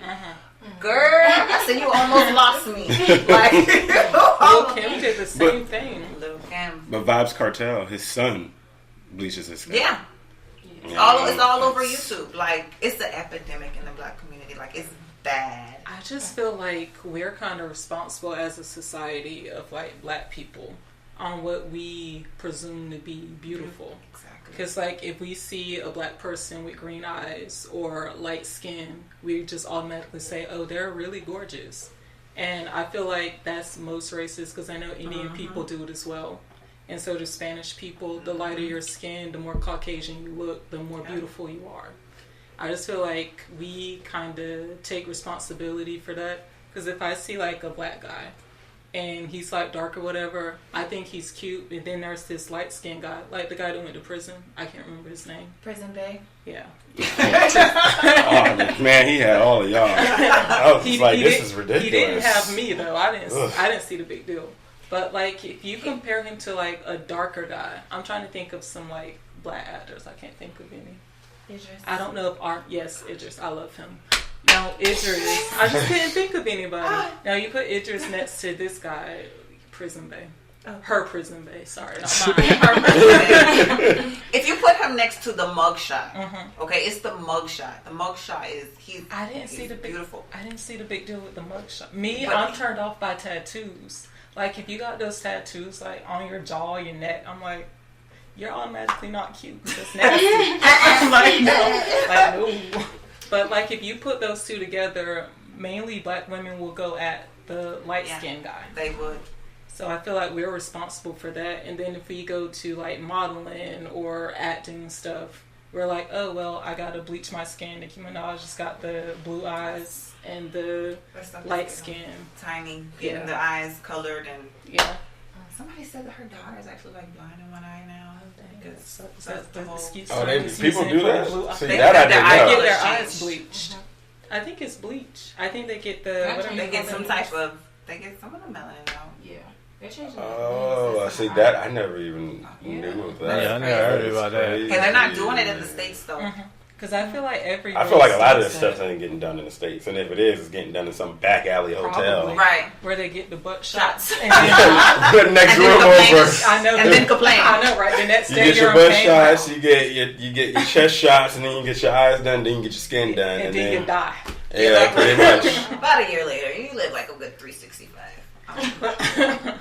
But I feel it's every race. Even white girls. If you look in Hollywood.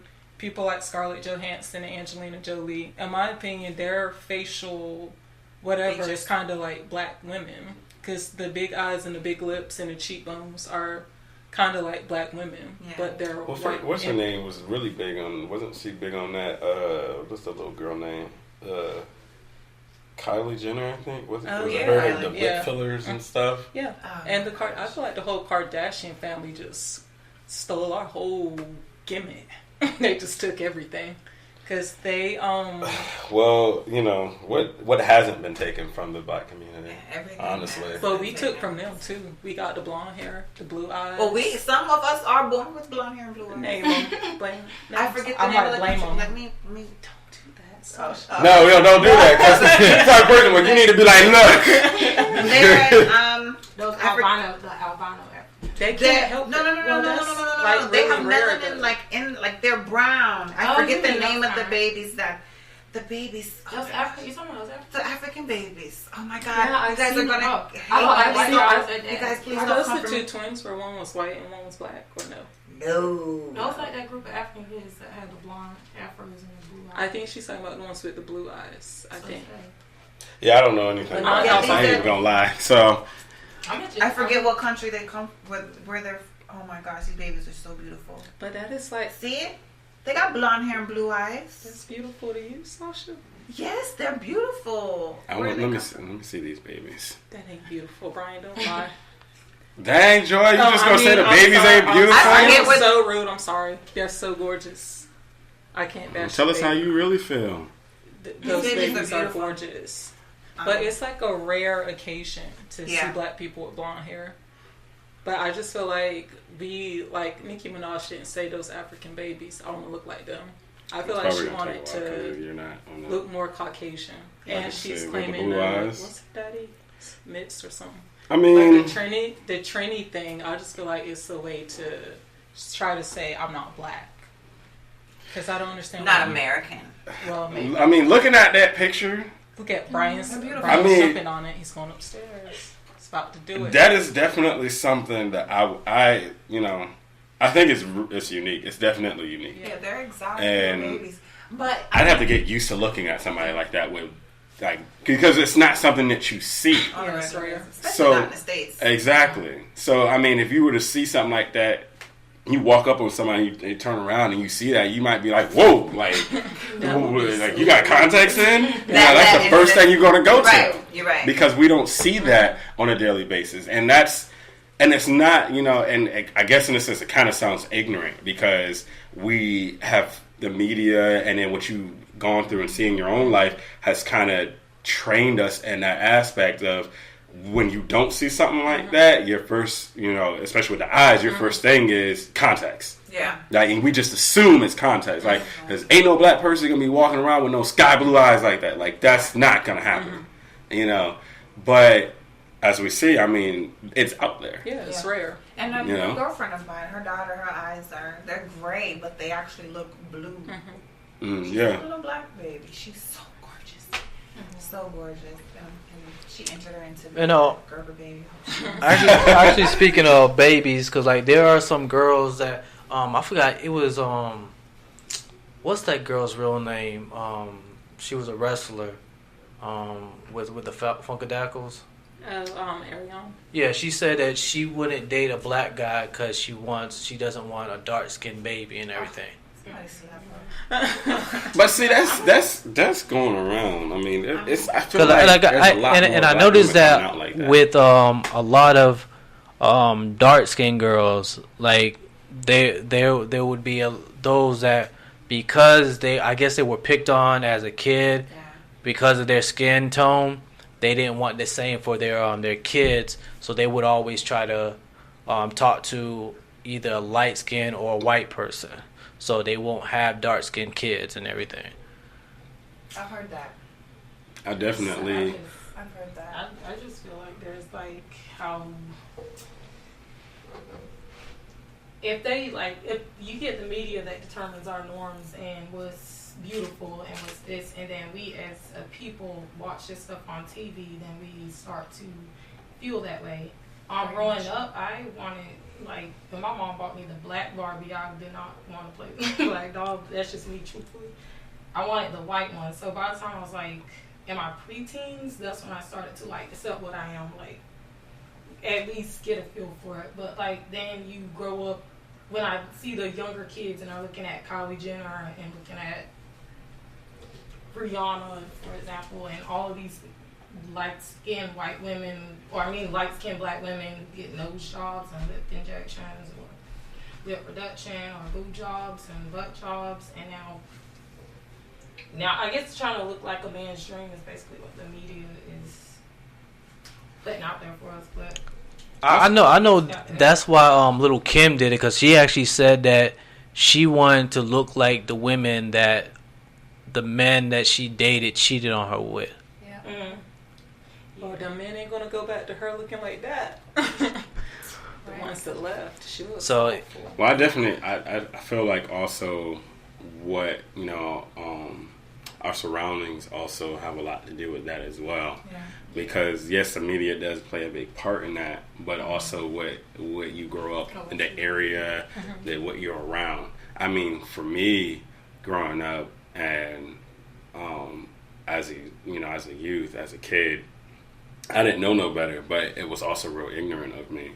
I grew up around Hispanics my whole life, or at least when I was in Connecticut, and that was most of my young life. So I was only and always attracted to Hispanics. And I didn't really like black girls. I had an experience with one when I was younger, and off of that I was just like, no.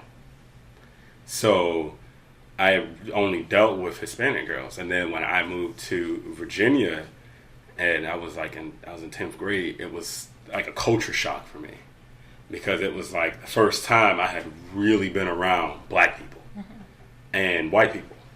So it was just like, okay, so it went from Hispanics to white girls, because they were in skin tone were the closest to what I was already attracted to.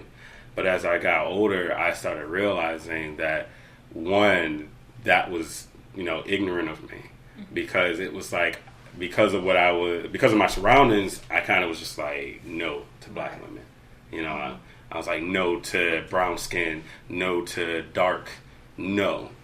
And as I got older, I was just like, okay, that's real ignorant of me. I need to change my perspective of how I look at women, because my mother raised me to love all women. But because of my surroundings and as a kid, and then being, impacted by other kids, and most of my friends were either Hispanic or most of my male friends were either Hispanic or white, I was following behind them, because none of them dated black girls. They picked on them or they talked about them. Now, I didn't pick on them or talk about them, but I just stayed away from them. And like I said, as I was getting older, I was just like, okay, that's wrong. So but what it you're took a while to get out of that, because I was in that for so long. I'm glad you got out of it. So what you're saying, you're one of the reason this girl says that she's white. Then you're one of the reasons. No, because I never was just like, like I said, I never talked bad about black girls. I just kept my distance. Brian thought he was Hispanic, y'all. Yeah, well, I spoke Spanish a lot better than I did now. I told you, crisis. Spanish was the second language for me. Brian, let's hear it. So it was. Brian, let's hear it. I don't speak it as much as I do now. I mean, you just probably didn't meet the right black female. Yeah, exactly. Because black men say they want white girls now because we're too. I mean, now I've never dated a white girl. I've only dated black and Hispanic girls. I'm just gonna say that again for the record. I love. Jessica is saying that Mama raised you right, Brian. Who's Jessica? Who's Jessica? Why is she lying? Jessica, why you lying? No, to love all women, and that's good. You're supposed to, love them all. I do now. It's just a lesson that's learned when you get older. Yeah. I guess for me, just get wiser. Yeah. And can see everything. Because I think that like certain traits that black girl had, every race got them. Every single race got them. They act like that. So it's I know that now. Listen to that intuition and just be like, oh, red flag, gotta go. Next. Yep, I definitely know that now. But I look at it though as one day whenever I have a son, I'm just gonna pass that knowledge on to him and just be like, you gotta love everyone, but you love your black woman the most. Yes. Love your queens the most. Feel like that doesn't make me feel good. One race that nobody cares what you think. We get the most hate. You know what I mean? They do. We get the most hate, but we're mimicked by so many other different cultures. And that's the funny thing. That is so funny, That's right? because it's on TV. Like, y'all catch the most flack, but every other race wants to be like that. Like, we stand up for ourselves. Oh, we're angry. You know what I mean? We don't say nothing. Oh, she must be ignorant. You know what I'm saying? She don't know no better. Mm-hmm. But we start speaking our mind. Oh, she loud. I know, right? We can't work with her. And that's what the little teenage girl said. She said, she said black women are loud and ghetto and trashy. That's what. Yeah, because where was that girl? Dr. Phil said she went to where? She went to Harvard. Did she say? I forgot. She went to some high institute college, and the girl called because she was black. The doctor. Yeah, she called her a ghetto rat or something. A hood rat. Hood rat. Yeah. She was a therapist and a And I think she was a doctor too, so that means that she got her master's and everything, and still called her a hood rat. She called her hood. She said, "I ain't gonna listen to that. What that hood rat got to say? She wrong." But yet she's on television acting like a hood rat. Yeah. And all the doctor said, the doctor was like, "Look, it just makes me want to help you more. Like you need to be in a room filled with black women who are doing what they need to do in their life, who are successful, beautiful, who got control of their lives, who will teach you about yourself." And she's like, "You ain't gonna catch me in a room full of no niggers." But why would she feel That's that what she way? said. I was like, and she hit him with the I couldn't have been around. Where's her mama at? she was sitting right there. Sign the form so I can put my hands on it. Feel that way though. I mean, And then she had did the white guy put that in her head about black women, or was it the mom? That's what the therapist was saying. That the therapist thinks is because the mom was telling her that she was half white, and then it was like a shock to her. So like she thinks the therapist was saying that she thinks it's a mental thing, because the mom basically shocked her, saying that this man isn't your father. So, but like, yeah, I feel like it's something deep down in her. Like it really like. I just like I said, I pray for that little girl, because like it has to be something deep down in her for her to be acting like this, because like you can clearly look in the mirror and see that you're black every day. And then like I'm not big on hair and everything, but like there was a lot of black girls talking about how her clip ends or something like that. I'm not familiar with all that, but some girls were saying that she had damaged hair, but she was talking about she had perfect hair and everything. And I saw comments. She said her hair ain't nappy like black girls. You got dead ends. You better trim it. I didn't even see it though, but I think it really just boils down. She doesn't love herself. I mean, she just does not love who she is. I mean, it's just self-hate. Like she had the KKK on speed dial, and I'm sitting here like, if she goes to one of them rallies, she's going to have an eye opener. Yeah, and that's what she needs.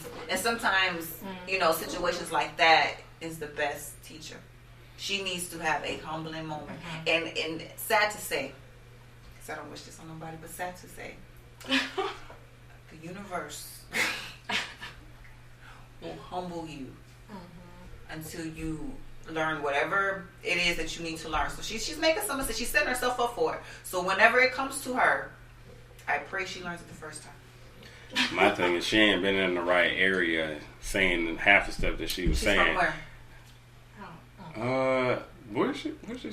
California? No, I know that they went to California, but I'm not sure if she's from California. Oh yeah, because they moved after. They moved from the suburb. No, from what she said, it was we moved from the suburbs to the ghetto. Oh wow! Just because she after her her mom's husband died, they had to because of money situation, they had to move down. Downside. Yeah. So now she thinks she live in the hood. Yeah. And you know what? I would take her straight to a real hood and be like, that's what I said. She ain't been around the right females yet. Because, boy, somebody would have lit her tail up, boy. And she's lucky. You know what I'm saying? And I'm sure her mom is trying to shelter her from that, because she knew her daughter would probably get her tail.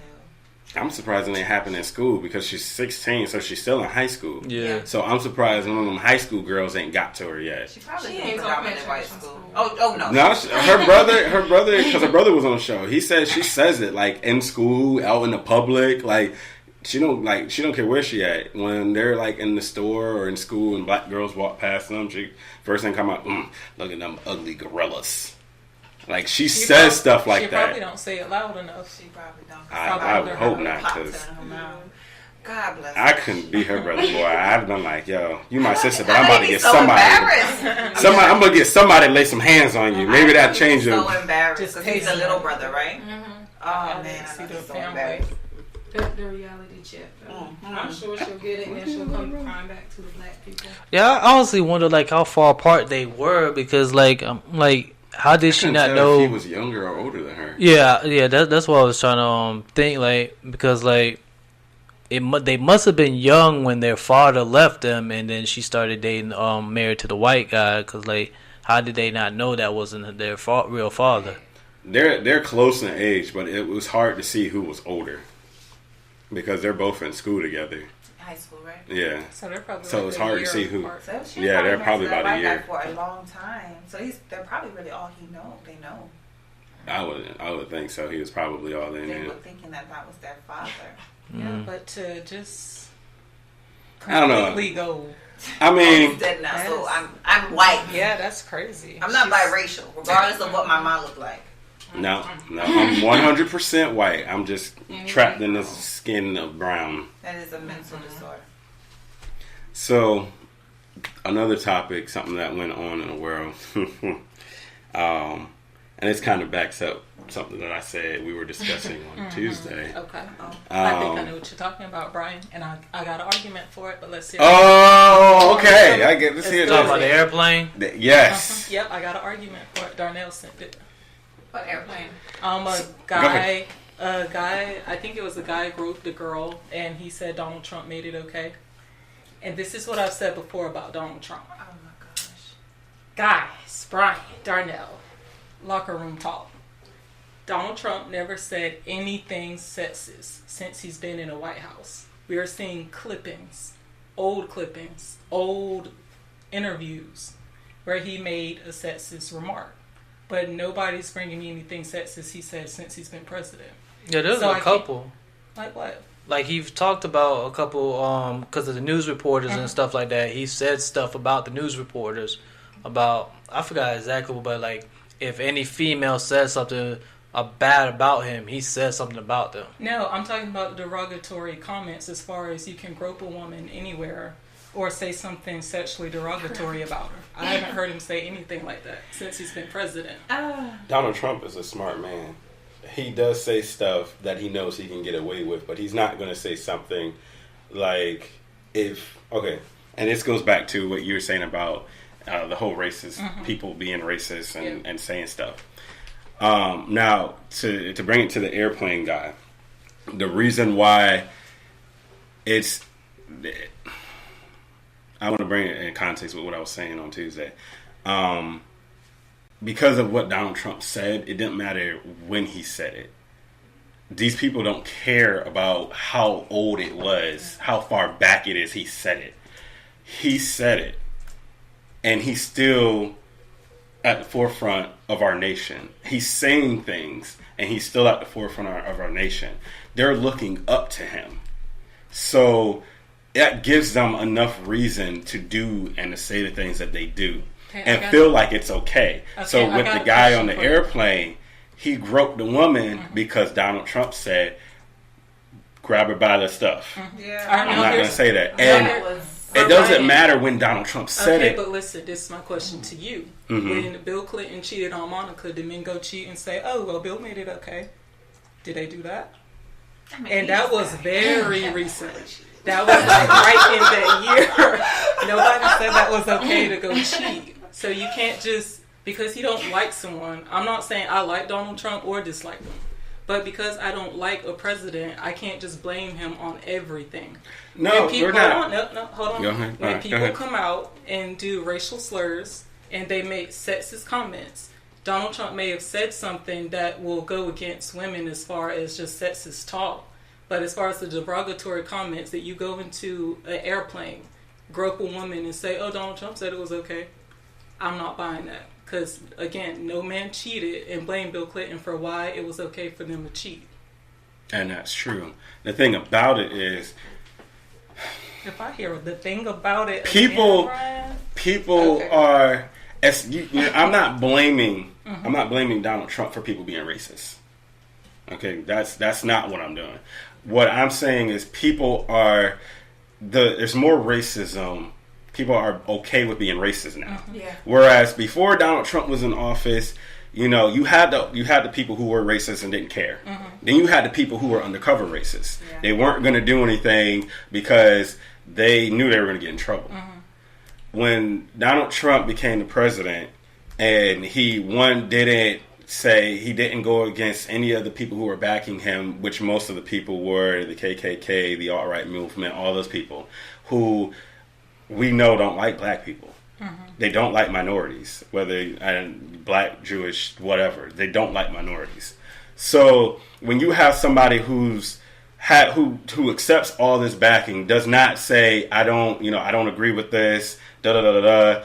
When you have someone that's just like, yeah, okay, cool, it's okay, then you have the people who are closet racists that are going to be like, oh, okay, it's time for me to open that door and step on through it. I love that country accent. I can't, I'm not going to sit here and say it's Donald Trump's fault that that they're racist. No, it was already a part of them. It was already who they were. But because of what he does, it made them feel like it was okay for them now to come out and be like, hey, I'm here. How you doing? This is my country. Okay? They feel like now they have this mouthpiece that has not been touched. So now they're like, oh, well, now nothing's happened to him. So now I feel okay with coming out and doing what I want to do. I'm coming out and being myself, and that's racist, and it's okay with that. That's just like with the whole travel ban. Donald Trump took the travel ban in motion because, he was trying to keep the racists out of the country. But you have people who are Americans, who were born here, who were traveling, seeing family, trying to come back home to their families and couldn't do it just because their ethnicity or their race is from the Middle Eastern countries. So now you have people who are jumped on the bandwagon. Yeah, don't let them back in here. What they need to come back for? Was that okay? I'm not saying it's okay. What I'm saying is the stuff that happens in our state, or not our state, but the whole country, every little bad thing that happens, it's just easy to blame Donald Trump. When I see videos, again, like I told y'all Tuesday, if I see videos that just all of a sudden came out of nowhere, they're just all been released, and we just start the video from when this person is just yelling not yellow slurs, but racial slurs, I just feel like, how do we know what happened before the recording came on? They could have been provoked, or it could have been staged. I feel like, in my opinion, again, I don't care about Donald Trump. It's just when I see a bunch of videos coming out like this, it just makes me think it's suspect that it's all coming out. And now we're going to bring all the women who are going to get violated around the same time. So you'll probably see 90 more videos come out saying, oh, this guy touched me, he grabbed my boob, he grabbed whatever. Yeah, me too, right? Hashtag. And then they're going to automatically say, well, Donald Trump said it was okay.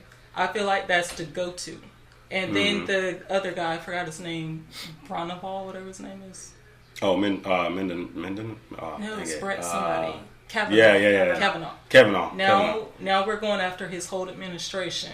So now he's been accused of a rape that happened in 1980. He was in college. In college. But see, I was talking to Il McKenzie about that earlier. I was saying how, it's these kind of things involving the Me Too movement is very tricky. Yeah. Because, for the women who really gone through this stuff, and it was very traumatizing for them, and it sucks. But then you have a lot of women also who are out here that, I may have did this to you. Oh, he sexually harassed me. I want him locked up. Saw it on camera. Yeah. You know what I'm saying? And it's like, there's women out here who are being malicious and are weaponizing these movements just because they want the public eye. They want some money. They want something. I think they should go to jail. They should. And they should, but nothing's going to happen to them. And the reason why is because you have so many women who are telling their truths. Yeah. And it's mixed in with these girls that you don't want to start questioning every woman that comes out and say this, because then you're challenging the validity of the ones who are telling the truth. I feel like everybody needs to be questioned because it's like You got people freaking going to prison over people just because they said something. Yeah. Ain't nobody got no proof. Like, where is the evidence? I know it's like 10, 20 years ago. Yeah. Like, they got like you can't do a cotton swab now. Like, exactly, and that's a bad thing. Yeah, you can't do that. The girl with Brett, she said when she went through the rape kit, it was traumatizing for her to go through the rape kit. And then she saw like a scroll on the monitor that said Kenneth was being elected judge or something in that year. You just gotta go through. And I mean, in my opinion, like again, I try to like read before I make an opinion, and just to go with everyone else's opinion. Right. And I feel like I've said before about the Harvey and Bill Cosby thing, they could be pervs. What I read, they sound like pervs, but none of it sounded like sexual assault. If Harvey says, hey, you know what, this is my card, come to my hotel room, and you walk into that door and he's like, massage my shoulder, why did you walk into that room? Thank you. You could have walked right back out. Yeah, exactly. Right back out. You didn't even have to go. You didn't even have to go in at all. But you're telling me he's forcing you to watch him shower while he's touching himself. No, there was no gun sitting on that table ready to shoot you. If you don't sit down and watch him, you had an option to leave, but you chose to stay there because you desperately wanted that role. Yep. Mm-hmm. So you were like, you know what? I want my Oscar, I want my Emmy, but like when I get Botox and ugly, 90 years later, I'm gonna tell you, Harvey just like violated me. Yeah. But was me? We were talking about that off camera, and I agree with you. Mm-hmm. You know, in those situations, they could have easily left the room. Yeah. But they were promised something, mm-hmm. and they felt like, okay, if I stay here and do this, no matter how uncomfortable I am, mm-hmm. I'm gonna get this. And as we see for a lot of them, it never happened. Mm-hmm. Yeah. So now 20, 30 years later, they're coming out because mm-hmm. of one person that something actually happened to. Now they're coming out and saying, oh, well, you know, I had to sit there and endure this. Mm-hmm. And I had to do that. And I had to do this. And it's just like, you know, like we said, you didn't have to be there. Yeah. When someone's saying, come to my room, mm-hmm. and it's 10, 11, 12, mm-hmm. 1 in the morning. Why you going up there? Especially an old man. Right. But one, we're all adults. Yeah, exactly. So you don't be stupid. Yeah. Exactly. Don't be stupid. And two, it's just like I said earlier, like, you sure this is really how you want to get on? Mm-hmm. Because they don't think about that. Right. Because then they're going to dangle it over your head. Like, he owns you if it works. Yeah. Mm-hmm. If it works. Because if it don't work, now then you just... gave him some buns, and now you ain't got a career. Yep, and now 20 years later, you coming out saying, "No, you was raped," and it can't be proven if you're lying or telling the truth, right? Because this was 20 years ago. Yeah. So for all we know, you could have wanted it. You could have jumped on him. Exactly. And the Bill Cosby thing was really ridiculous. I'm sorry, I'm not trying to rain on her parade or anything, but when you go to a man's hotel room at 2 a.m., you are not expecting to play Uno. That man wants something. Buns. You gonna give me them buns? That's what he wants. So when she went up there, I don't understand what she expected when she's like, oh, he said take the blue pill to help you relax. And they're like, okay, well, girl, you got a weak case. Then they're like, oh, well, I'm a lesbian. Okay, well, Bill, she won her case because she's not even attracted to you. Really? That's not fair. Yeah, exactly. Because people do stuff to get ahead. I don't care if you're gay or not. Just because she said it doesn't mean it's true. Exactly. That is... And I get bad flack for defending Bill Cosby and Harvey.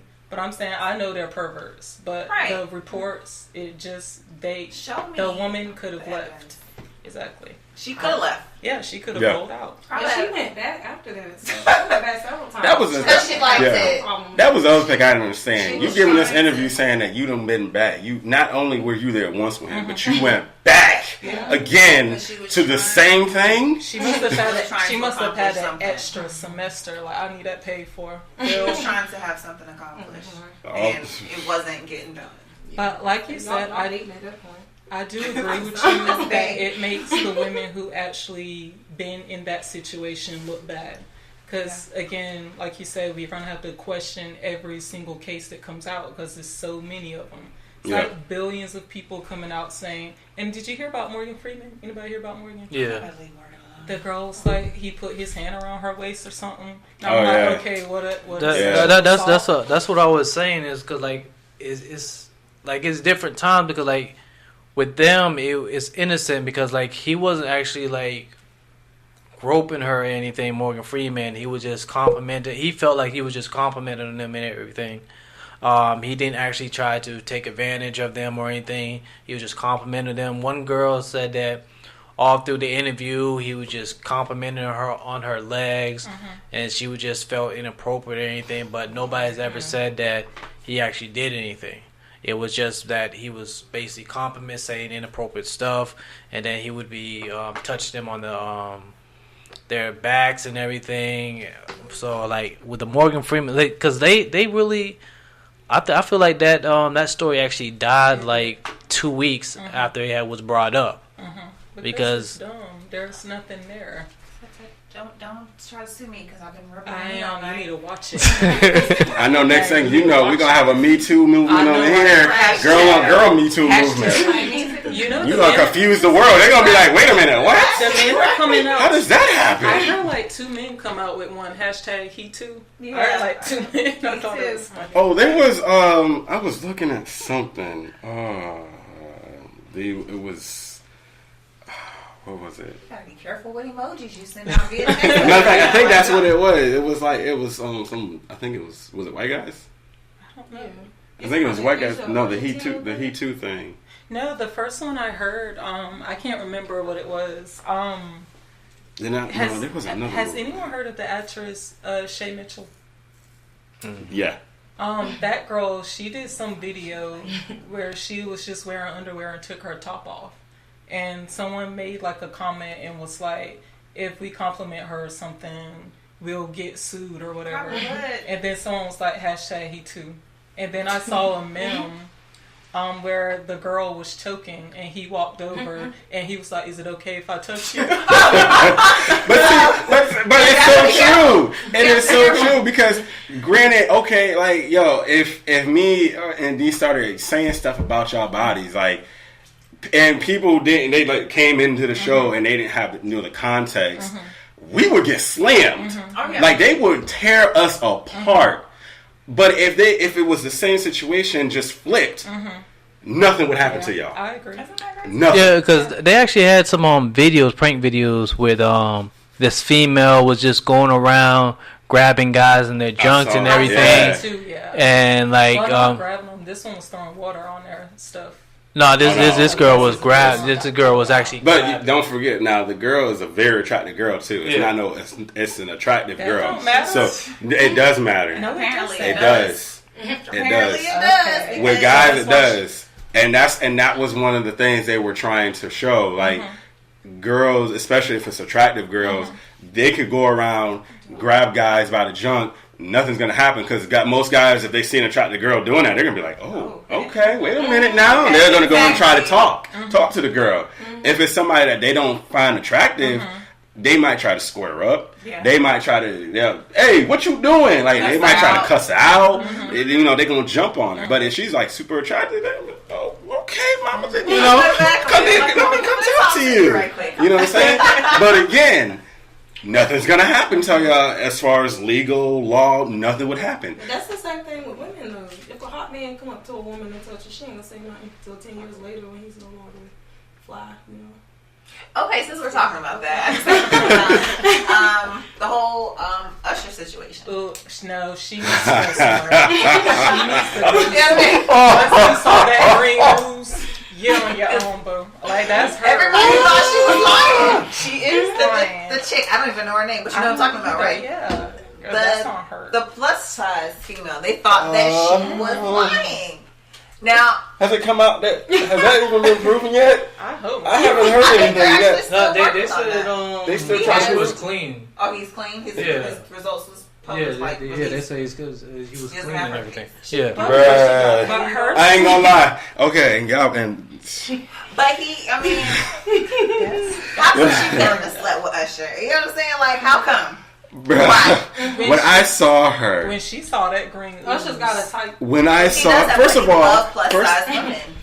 all, when you look at Usher and it started even when he was younger, when you look at Usher, most people assume that Usher is not gonna go down that road. He's not. Now, personally, we don't know this. He probably does like big girls. And there's nothing wrong with big girls. Nothing. But when I saw her, I was like, Usher's not, no. He said there was something wrong with big girls, but her big I feel like if Usher liked big girls, he like attractive big girls. Yeah. She was not attractive. They'll call her on an off day. She had been doing some running around, and I guess she didn't know she was doing a little press conference thing, and she didn't have her brows on. Her wig wasn't on. Ain't nothing gonna save her. She had the green jumpsuit on. Ain't nothing gonna save her. She showed up looking like Precious. Y'all, they didn't. It was laundry day. Y'all did not come for her. No. I'm gonna come for her when it ain't laundry day. Her Instagram is popping though. So she's my Instagram will be popping too with all those filters. Thank you. Filters. All the filters. Talking about filters. My friend said he said some comment like when he was like it would be hard for like cops to identify the girl if she went missing if they had to go by her Instagram. Oh, they wow. Like Beyonce on the Instagram. Yeah. Or a little puppy dog. Like, oh my gosh. Those filters need to stop. James said a dude won't call the cops regardless. If a female was to do that. Why? Is it from embarrassment or? Did James really say I love Uno, take this draw for? Really? James, but I mean he's right though. Most of all guys won't. Because it'll make them look bad. It'll make you look weak. Like kind of like emasculation, yeah. Like if Joy. Call you by your last name. Sorry, D. Just violated you. He's gonna call his girlfriend. Would you call the cops? No. He would. He'd probably call his girlfriend. You know, in this day and age that we live in now. Dang. Would you call the police? You know what? You put me on the spot. I probably that's damn. Because if you called the police, like, would you be embarrassed to tell them? I wouldn't be embarrassed to call the police. I wouldn't be embarrassed to call the police. I wouldn't, to me, it wouldn't be a whole masculinity thing. Like, I wouldn't be like, oh, I'm too scared to call the cops. Mm-hmm. I think that because for me, it's not a situation that normally happens. So I think I would probably be more shocked and I'd have to speak up about it. Like, yo, that's not cool. You can't do that. Like, don't do that. Mm-hmm. Like, that would, and I stay my distance from her. Okay. But I don't think I would jump up and be like, yo, I'm going to call the cops. Yeah, if a man came up and did it, would you call the cops? If a man came up and did it, yo, I'm squaring up. I'm squaring up. Oh, wait a minute, bro. But what if he looked like Terry Crews? I'm still going to square up. I might. Terry Crews. I might get beat up, but I'm going to square up. Yeah. You think Terry Crews is lying? Bigger than everybody in that room. I understand, but he needs this money. He got to get some. Yeah, Terry Crews is a whole different situation. He should have admitted that. No, it's not. Yeah. Terry Crews, no, because but I'm sure the stigma that comes with being a black man in Hollywood, Terry Crews, I feel like he did it the right way. No, he didn't beat the guy down. I mean, he wanted to, and he said it like he wanted to. But he already known what type of consequences would have came from something like that. Exactly. And they was hoping that he would do it. They wanted him to. But he said the man was like rubbing himself and over there making gestures, and he's just gonna walk over to him and say, "Hi, my name's Terry Crews." Oh, really? No, I didn't hear that part. I didn't hear that part. I just heard that the guy had grabbed him. Yeah, he said it was in front of his wife, right? Yeah, that is disrespectful. Man was over there doing and that's probably another reason why he probably did it, because it's just like, okay, you're a black guy. I'm a white guy. Yeah, James. I want you to act up. James said I won't call because I wouldn't feel threatened. I would tell her to chill. He said if a dude tried it, I can't see the rest of the comment, but I'm pretty sure he said he'd square up. He said if a dude tried it, I'm bouncing his temple off the sidewalk. Oh wow! And I think and a lot of guys in that situation, that's probably why they wouldn't call the cops, because they wouldn't feel threatened. Mm-hmm. Most respectable guys, like I said, would be like, "Yo, you need to chill. Like, what you doing?" But if it was like a constant thing, like a repeated thing. Like first of all. After the first time, if you tried it again, I wouldn't even be close to you to try it again. But what if she still got close to you and corner you somewhere? Oh, wow. Oh, well, then I'm going to get a female to handle that. Right. Like, because we ain't got to get the cops involved. I'm going to get a female to handle that. Yeah, that would be a little That's extreme. That is very extreme. It is extreme. I'm like, what is wrong with her? I mean, but like I said, the movie Obsessed. Yeah. See, oh yeah. She got him in the stall. Oh my bruh, gosh. if you followed me in the bathroom, or if you just popped up in the bathroom, And you in the house? I mean, if it turns With jersey on? if it turns into a stalker type of situation, then yeah, the cops are getting involved. Okay, so You know. what if the woman was the boss and said, in order to get this job here, you know what you got to do? What kind of job is And it? she Though? already What kind of job? Yeah, like I mean, it's a 6-7 figure job. Like, gotta put that work in. What kind of job? Take this pill for your anxiety. what does she look like? What if God. Don't do this to me. Don't put me on the spot because I thought I say something. Bill Cosby right now. Yeah, I mean, she about to kick the bucket. She about to kick the bucket. Give one more chance. Oh, I give it to her till she die. Then I'm taking her money. You probably kill her that way. I'm killing her the first night we together. Let's go. Don't try to me to it later then. Right. She did. I can't meet you where she did. Right. Yes, you can. You can get the family. I'm pushing down the steps. Oh, we getting the estates. We getting the estates. Push her right down the steps and be like she fell. Landed on her neck, bro. That is horrible. That is. Hey, I gotta. I mean, you said money and job. Hey, something got to give. But first, before I do that, though, I need to make sure that like her will is made out to me. Like I'm getting something that I want. Because if not, I'm not gonna put myself in that position. Look at you. Got it all planned out. Yeah. I told my mom one day. I said, "Nah, I ain't gonna say that. I ain't gonna put that out. Ain't gonna put that out. I don't want nobody calling the cops. I'll share it off camera.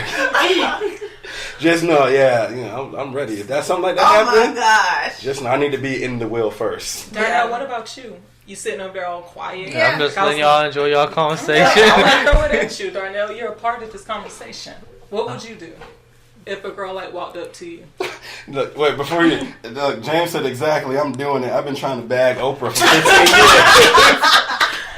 Shoot, me too. Look, she said, "Look, hey Oprah, I'm popping open for you." Y'all, Oprah didn't even marry Stedman. Y'all No. get a part of that, baby. Hey, now, but he's still getting it though. She said she could breakfast for that man every morning. But Every he day. ain't getting no money though. When she died, that money's just going somewhere. No, I'm pretty sure Stedman got a little something coming his Stash for a way. rainy Just day. drop a little bit off. I'm pretty sure she I'm don't just need trying to something. say Gail Blaze. That's all. But yeah, D, I'm gonna hit y'all and say, what you gonna do? I want to hear it, Darnell. I don't know. I have to be put in the situation. But what happened if you were put in a situation? I Would you gotta call be the in the cops? moment. Darnell, just if Would a you girl, call the police? Yeah, would you call the cops or You talking about like just being cornered and everything? let's just start with if Let's she say just came up and wrote grabbed you. No, I would if. No, I can't say that. Yes, you can. Darnell, let's hear you. Speak your mind. Because I was about to say like if she was unattractive, I'll tell her just to chill and everything. But She was unattractive, so there's stipulations to be groping. To the guys. For guys, I mean, or the guys. but that has to do, that just has to do with guys and being raised and being as men, we're told to be strong. So, I mean, hey, that goes back to emasculation, though. Not necessarily. Because I feel like men in general, I just feel like maybe they're like embarrassed or something to say, "Hey, cop, this girl grabbed me," and the cop's gonna be like, "Okay," and run. I mean, and I'll take it seriously. I want you to slide her to the left. Hey, let me go over there and let her touch me. You don't want it, I take all the attention. I mean, if she just grabbed me, I don't feel like that's any reason to call the cops or anything. So you'll just tell her, "Hey, stop." Yeah. And so if she's like a habitual offender. Oh God! Somebody please chop her. She corner you and everything. I mean, we would just. I wouldn't call the cops on that situation. Okay, if it's at work, would you call HR? Call HR. If you're at work. I mean, like when that happened at work, I would just let him know. Remember the I forgot what I said, but I had that situation happen to me. But I got the. I'm not going. Keep your hands to yourself. I'll mess with him again and see what happens. But I feel you though. I mean, it happened to me at work too. You know, I had, you know, this was like years ago. It was, you know, with an older woman, but a cougar. Yeah, she's was she a cute cougar? Because y'all said it matters if she's attractive. Okay, so she was. So you know, and you know, at the time I was like, you know, I got an older woman coming on to me. You know, I let it happen. You know, but you know, it doesn't mean it was right. Right. You know, but I mean, I was young. She was older. She was attractive. I was like, hey, she took advantage of you. She sure did. And you know, I'm not gonna go all the way into that story now, but it just attests to, you know, back to what we're saying, like most, you know, guys, we're not, you know, gonna call the cops. But like I said, it's nothing to do with, you know, emasculating us. It's most guys, we don't feel threatened in that situation. Yeah, that's basically what I was saying, is that I don't see like the big deal as far as calling the cops on that situation, because I don't think it would be that serious. Like, the only thing is like if the girl followed me home, that would be a whole total different, because he's invading my space and stuff like that. But like out in public and everything, like, I look at it as harmless. So you would tell your boss about it? Sorry, my voice just got real hoarse right there. You would tell your boss about it? Oh no. No, you would just let it happen? I mean, but see, that's the bad thing about men, and that's the thing that we probably need to change as men, as we need to take these type of things more seriously. You know, chicks are crazy. Yeah, because it's like, you know, if it happens to you guys, it's automatic sexual harassment. Even if, you know, say if me and you are playing on the job and somebody from the outside sees it, and they don't see you touch me, but they see me touch you. Right. And, you know, they're going to go and say, well, I saw Brian sexually harass Sasha. Right. And my job is on. They'll come and ask you, how's everything? Is everything okay? Are you okay? Right. They'll have a meeting with Sasha. And they'll just come and tell me either I'm suspended or I'm fired. You know, and that'd be the end of the story. And but they won't know nothing else. And even if Sasha says, no, we were kidding around, we were joking around, they won't care. They'll be like, we got to keep y'all separate, and they'll either suspend me or, like I said, fire me, and she'll still be working there. Right. They'll suspend you, and then they'll find something stupid to fire you for. So this girl Jessica has the palm face of the conversation.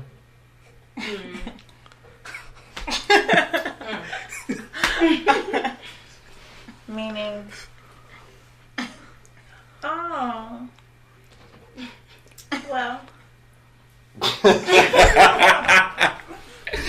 What is comments is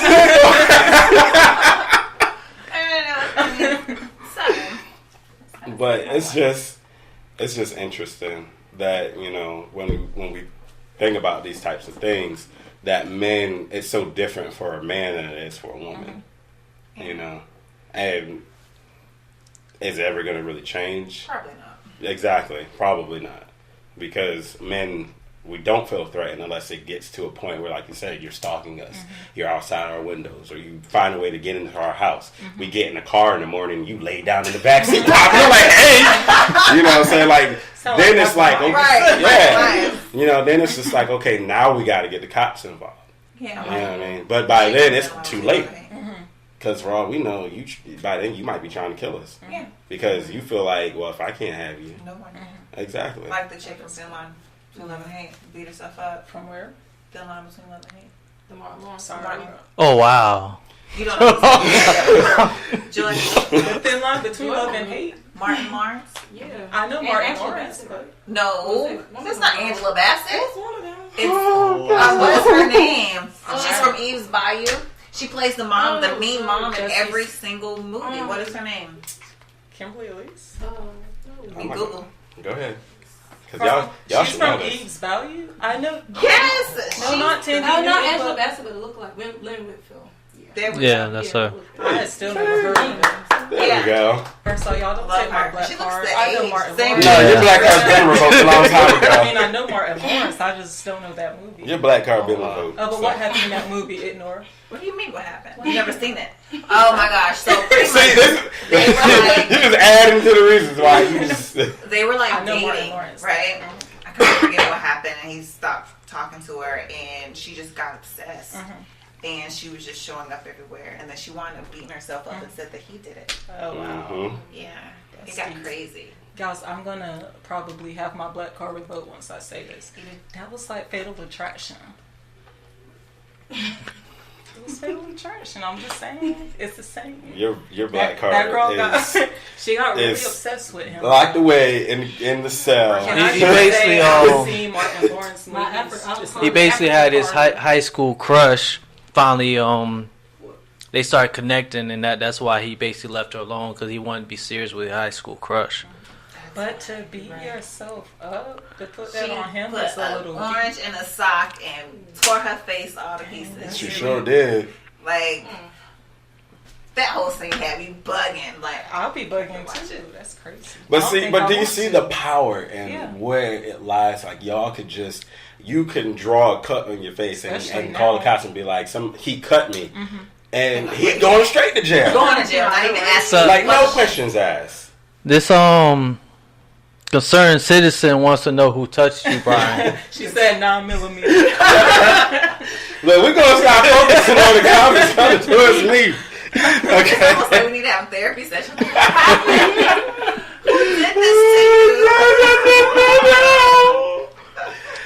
Oh my goodness, man. These comments is lit tonight, though. Everybody talking about me? Yes. Shoot. We need to have one of those moments. Yeah, like, lay you on concerned the about couch you, and Brian. just talk. Like, let's talk this thing out. What's happening? When we get a little chair in here, I can lay back.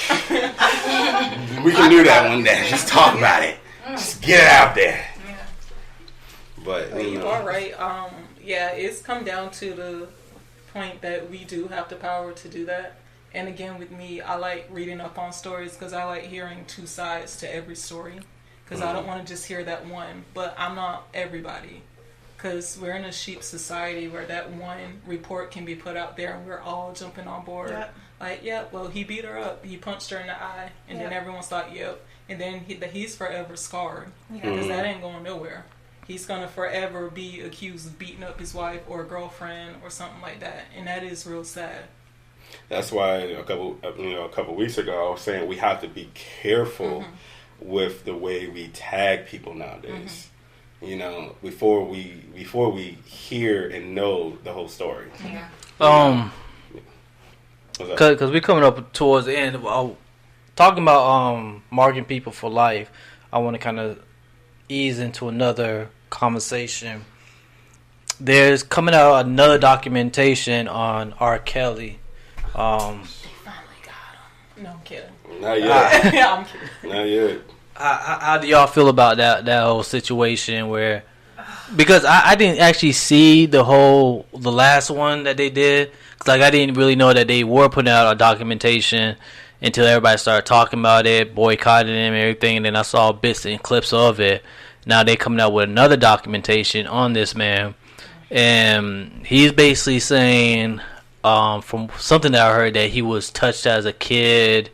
And he might be just in that confused state and everything. Like, how do you feel about that whole situation? It's an excuse. He's trying to gain sympathy. No, but it's like, and then these women, or not women, but girls, they're like 16, right? But the other thing, like one girl was actually, this is what happened. I forgot who it was, but they had interviewed one of the girls, but the girl was actually saying that he's really gay, and I heard that. he actually made her watch a guy give him head, and he would actually ask her to get a dildo, stick it in him and stuff like that. So it's like a whole bunch of confusion. Like, people thought he was just like little girls, but now he was saying that he was mainly attracted to men and stuff like that. He probably was touched as a kid. That's a little extreme. Like, if you become obsessed with kids around the same age, he could have experienced something like that around that age. But and again, I blame the moms for, I don't know how they got out the house. They were letting them go. Yeah, because that's on a parent. Live with R. Kelly. Well, and the parent, and the parents' offense, you know, a lot of them thought that R. Kelly was helping their daughters with their music career. But that's negligence, though. Not in the sense of now where I saw the problem is you're letting your child go live there. Mm-hmm. Yeah, this. If as a parent, I wouldn't have done that. If you want to help my child with their music career, let's go to the studio together. Yeah. You know, I'm going to be there. Like, I'm not going to let my child out of my sight around you. And no. I don't know you. Yeah, I don't care who you are. You could be, you could be R. Kelly. I don't know, like you said, I don't know you. Yeah, but you know those boys Michael Jackson touched was living with him, so, or allegedly touched or living But with him. see, So no, the boy at the height of that controversy, the one that everybody was surrounding around, actually came out and said Michael Jackson didn't do anything with any of the boys. He was, his father made him say that, but he only came out after his father died. But there's another one that actually said, I really don't want to talk because like Michael Jackson not there to defend, but the guy said that when he got older, he came out and said that he lied about it because Michael was his friend, but now he sees his sons, and he felt like it was necessary for him to come out because he doesn't want something to happen because he has this anxiety about somebody doing this to his sons now. So I think. Wait, is that the first one or the second one? It's one of the guys that was in one of his music videos. I know because like no, Corey. I forgot what the guy name. The Corey guy with the black hair. He was the kid in Michael Jackson's video. I know that he said he was in one of Michael Jackson's video. I saw a brief of this interview and everything. But yeah, he was just like. He has sons, and it keeps him up at night thinking that this might happen to his sons, and he's been living a lie this whole time. Like R. Kelly's victims. Yeah. And but the crazy thing about with R. Kelly is that the crazy thing that I heard is that he's been paying some of these girls like $5,000 a month to keep quiet. They probably get paid stage and shopping stuff they're okay. They're not like hostages. Wasn't that girl? The little young girl. The one that he had her eat some feces or something like that. Oh, wow. Yeah, you didn't hear about that? No, I didn't hear about that. She was desperate. Yeah. Buckets of pee on us. Yeah, I don't know. He all right, like y'all need to. I'm trying to eat later. I'm sorry. He has like a weird fetish, but did his wife come out like crying and boohooing? Yeah, his ex-wife. But see, this is what I don't understand because I follow some people on YouTube. One Unwind with Tasha K, and another one is called For the Love of the Juice, right?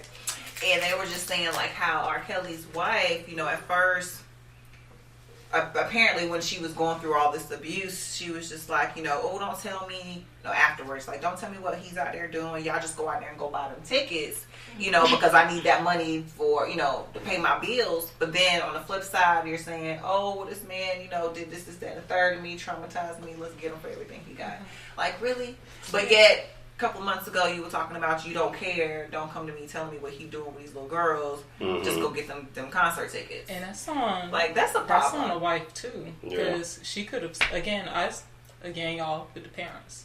I blame the parents. Yes. First of all, it doesn't matter who you are when you send your child off, and I still feel like parents do it as far as using their children as cash cows. Yeah. I feel like that was number one. I can get my rent paid for. So yeah, you go live with R. Kelly and bring that $5,000 a week to me. So then when it comes to this part where R. Kelly is like, whatever's happening with R. Kelly, where it's like a lot of them coming out, because I think they came out in the 90s too. Yeah. It was just like swept under the rug. Yep. But at 16, I know it's difficult. I feel like at 16 you should have a little bit more logic to know what you're doing, as far as I'm sleeping with this man or doing nasty stuff for this man for money. I feel like at 16 you're aware of this stuff. Like, you're not dumb. You know what you're doing. And the parent didn't keep you under her care or whatever, or go with you. You just neglected them and said, okay, well, go out and make me money. Right. And it's I'll be somewhere else. Yeah, exactly. And you're like, I'll just be in this state while you're in that state, Chicago with R. Kelly. The thing about it is tricky because in certain states you gotta know the laws. So like here in North Carolina, the consent law is 16. Mm-hmm. So if R. Kelly was here in North Carolina and he was having sex with 16-year-olds, they won't do nothing to him if the girls consented to it. But what's the law restriction in Illinois? I think that I don't know. We'd have to look it up. But if it's 16 out there, then if the girls are consenting to this, the law's not going to touch them as far as that's concerned. Now, if they find out that it's something other than what it is, then I mean that's obviously a different story. Yeah. Do you think that's probably why they're trying to like make him picture as having like this cult? Yeah. Like this, you know, like he's enslaving them. You think that's probably why? Because they're putting the thing is, because these girls, when they go there, they don't leave unless he lets you leave, and from the way it looks, he's letting them leave. Yeah, allegedly, he's letting them leave to keep up that facade that hey, they can come and go as they please. Right. But then you had like that one girl's parents that come on and said, well, we hadn't seen her in months. You know, and then the last time we spoke to her, it was only for like a few minutes, and then it was just to let them know that, you know, she was okay, I'm alive, but and got off the phone. That's the girl that he had posed, like, I'm not gonna say posed, but like he sent her off to the mall. Yeah, and TMZ called up with it. Yeah, and she's like, oh no, that's good, he treats me fine, and da-da-da-da-da, and then, you know, and it's just like, allegedly, you know, you're actually not allowed to be out here. You know, you're not allowed to have friends. I wonder what they do all day. Yeah. From what other people are saying, I mean, they're pretty much in the house all day, and they don't do anything unless he tells them to do it. Like one of the girls actually released a book. I forgot what her name is, but that was one of the girls that said that. She escaped? No, I don't think she escaped, but like she was the one that actually said that she was getting paid $5,000 a month, but after she had released the book, I think she rejected one of the checks and then released the book because the $5,000 a month was to actually keep her quiet. Oh wow! Was he like selling them to other people, like for sex or something? No, allegedly he keeps them all lit for himself. Yeah, and then like I said, like she was saying that he has orgies with men. So all of this, she did like a Corinne Steffen book, like a tell-all. Yeah. Oh, I gotta read that. All of this, but you know, unfortunately, all of this is just hearsay because they haven't caught him. And my thing is, with all of this being out there, it's like y'all haven't sent nobody undercover to any of his places, like nothing. Question with that. So all this alleged stuff with R. Kelly, right? This man has done no jail time. None. But we got Bill Cosby. Right. Bill tried to buy it. You know what I'm saying? He tried to get something. He's like 1,000,000 years old. Can't see. And they done stuffed him in the prison cell. And inside the prison by himself. Right. He can't see. And there's really no proof. Since the 90s. Man, R. Kelly tried to buy his own music back from whoever his label is. He'll be in jail. That's why Michael Jackson was in his situation. Because he wanted the rights to his music. Because you know Aaliyah died without the rights to her music. But that's a whole other story for another day. But you're right. I mean, with all of this alleged stuff going on, you know, nothing has the word. I think what the only few things that have happened to him is he's lost a couple shows. Yeah. It was something else. It was just at the tip of my tongue too. He lost a couple shows. Was it Spotify? Yeah, they pulled his music, but then they put it back up there. Yeah. They just moved it to another category. They took it off. I think they had gave him his own cacategory or something they did with his music, and that was pretty much about it. Then his brother came out with a my gosh! Oh my gosh! Yes, he came out with a diss track. He was so mad. I was like, this is because they played his recording. I guess he left him like a message or something like that. And I guess he was about to spill the tea. I'm like, well, if you don't sit yourself down, you just mad you ain't got a bring a deal. Like, get out of here. That was. He did a diss track against his own brother. Yeah, that's sad. Well, that's because I think didn't R. Kelly put a song out first talking about something about you. Yeah, he put an 8-minute song out. About he admitted to everything, and he admitted to like his issue with, I guess, not being able to read and write or something like that. Well, I didn't listen to the whole thing. I listened to some of it. Not he didn't even really diss his brother though. Like, he just kind of mentioned him, and then his brother like took it to the left, like, what? His brother was like, I got you, homie. Exactly. I got you. And then he puts on and everybody's just like, man, after the first 20 seconds, man, nobody trying to do this. Right. Off. Like, what are you doing? There's some tea in there, though. I heard. Yeah. I was going to say, you listen to it? You got to put us on. But his brother said, like, I see 8 minutes. He's not, like, come to the house, doesn't do anything for the family. Like, I think that was more what he was salty about. Like, he has all this money. He's this big celebrity. He doesn't even take care of his family. But he got 12 females locked up in the basement. You know what I mean? Like, I mean, he couldn't take care of his. He's paying all this money to all these people to keep them hush. Like, he need those people. Yes, right. He need them to stay quiet. Right. I don't know if it's his cult. He probably ain't paying them if he got them like that. If they're following him like a cult leader. But there are girls that I believe one of the girls that he's actually paying their parents every month to stay quiet. Yeah. I don't want to hear. Like, I got your daughter. They better not come out and say nothing. But here's check for her. Here's your mortgage is paid. Like, really? That's what she's worth. Yeah. Like. Well, you like you said earlier, there's those families that they pimp their children for a paycheck. Like, what's that guy? Those kids from that they wanted different strokes. They was talking about what was going on in the industry, like their parents was letting them go and stay with these directors and stuff I know. Like that. What's his face? The Corey guy. Well, yeah, he was too, but I was talking about Elijah Wood. He came out and said the same thing too. Like the about like, the pedophile ring. Go. And the Kevin Spacey thing where they got him for sexual harassment with the guy who I guess Kevin Spacey's responsible for why he was gay. His parents let him go to a sex party. You're responsible. You made me this way. He went to a sex party. I can't remember how old he said he was. That's crazy. I think he had been like a kid. I think it was 12 or something. Anyway, like preteen. It was like an 13, age 14. Where he shouldn't be on his own. And they sent him to a sex party, but the parents weren't present. So, because Kevin Spacey cornered this guy and came on to him and stuff like that. They made him have sex with him. They're like, oh well, Kevin's to blame. And I'm like, how did he get in there to start with? Right, it's a kid. He shouldn't even be mom in there. And dad's fault. Yeah. The reason why you went to this sex party, and now you, I guess, and now he came out 9,000 years later, and Kevin Spacey got fired for House of Cards. That's crazy. They dropped the show. That's crazy. He was supposed to have a movie that was supposed to come out that they just.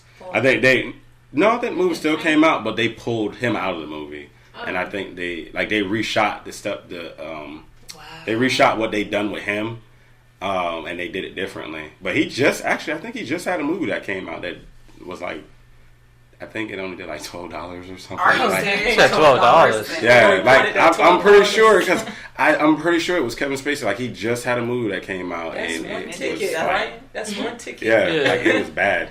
It was bad. So one guy was in the theater by himself. I'm going to support Kevin Spacey. All across the world. I'm gonna have to double check for you. I didn't make sure, but I'm pretty sure that's what I heard. But I seen. The director for Guardians of the Galaxy, he also got fired. Are you serious? But he just made a comment. I think it was 2001. He made a comment. I think it was a pedophilic joke.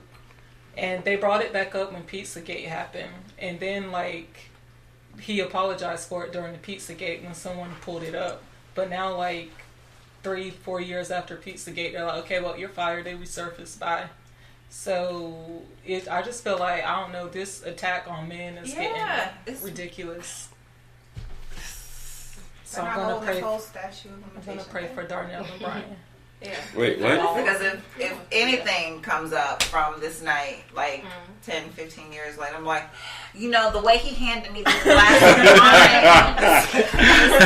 wine. He was trying something. Yes. His fingers. So uncomfortable. Our hands didn't touch, but I felt it. I felt it, and then Darnell looked at me. Hashtag me too. Energy doesn't lie. Energy does not lie. I don't watch the way Darnell looks at us either. Well, we're coming out to the end of this show. Do you want to give out your social medias and everything? How people can keep up with you and everything? Yes, most definitely. You can actually. My Facebook is Sasha Nicole. My Instagram is I_am_Sasha Nicole. My Snapchat is model.Sasha. And there's links on all of my social media from my website. Okay. Oh yeah, I meant to ask you about that because like when I put out the first flyer, I had noticed that it was different because like when your email came to me, it had a different last name. Yes. And I was like, oh, I should probably change this because I see. Sasha Nicole's got a better ring. Yeah. Because I was just like, because I was like, okay, let me share it. And I was just like, delete. That was so but that was petty, fine. That was fine though. So yeah, Sasha Nicole. But yeah, I thank you for coming in, dropping some jewels on the model industry, and basically just any up and coming art model. You said that you were willing to help push it, pay it forward and everything. Definitely. All right. So she gave out her social media. If you're up and coming model, just hit her up. She point you into the right direction and everything. You two, you have anything y'all want to say? Give out your social media. All right, I'm a chick, so yeah, you're right. So my social media is cancel. My turn. All right, my social media is creativa _ last name Dees 88. You can also follow me on Facebook at Joy Dees and go like that fan page. You're gonna shout out to Angela when we do it. Good. Also, make sure you follow Angela. She can't be here today, but still, shout out to Angela on Instagram, Pretty Hurts. I think I'm saying it right. And also follow her on Facebook at Angela Ramsey and like that fan page. And y'all know where y'all can find me at. We got Twitter, we got Instagram, and we got Snapchat at KingCancer_1914. My fan page is KingCancer1914. Go like that. Follow me. If you guys, again, looking for co-hosts or hosts to any parties or shows or whatever, hit us up. Or hit me up. You can leave Joy out of it. She don't do nothing. Shout out to, Angela and James. James for... no shout out to you, James. Being on the messenger. Shout out to everybody. No shout out, James. No shout out. Shout out to everybody watching us. We appreciate you guys watching us. We appreciate you commenting. The comments were lit tonight, So, yeah. Y'all enjoy y'all night. Good night. All right. So, I think right now, y'all tied for your fan page likes. That's a problem. That is a problem. I got to put that work back in. I don't know. I've been slipping.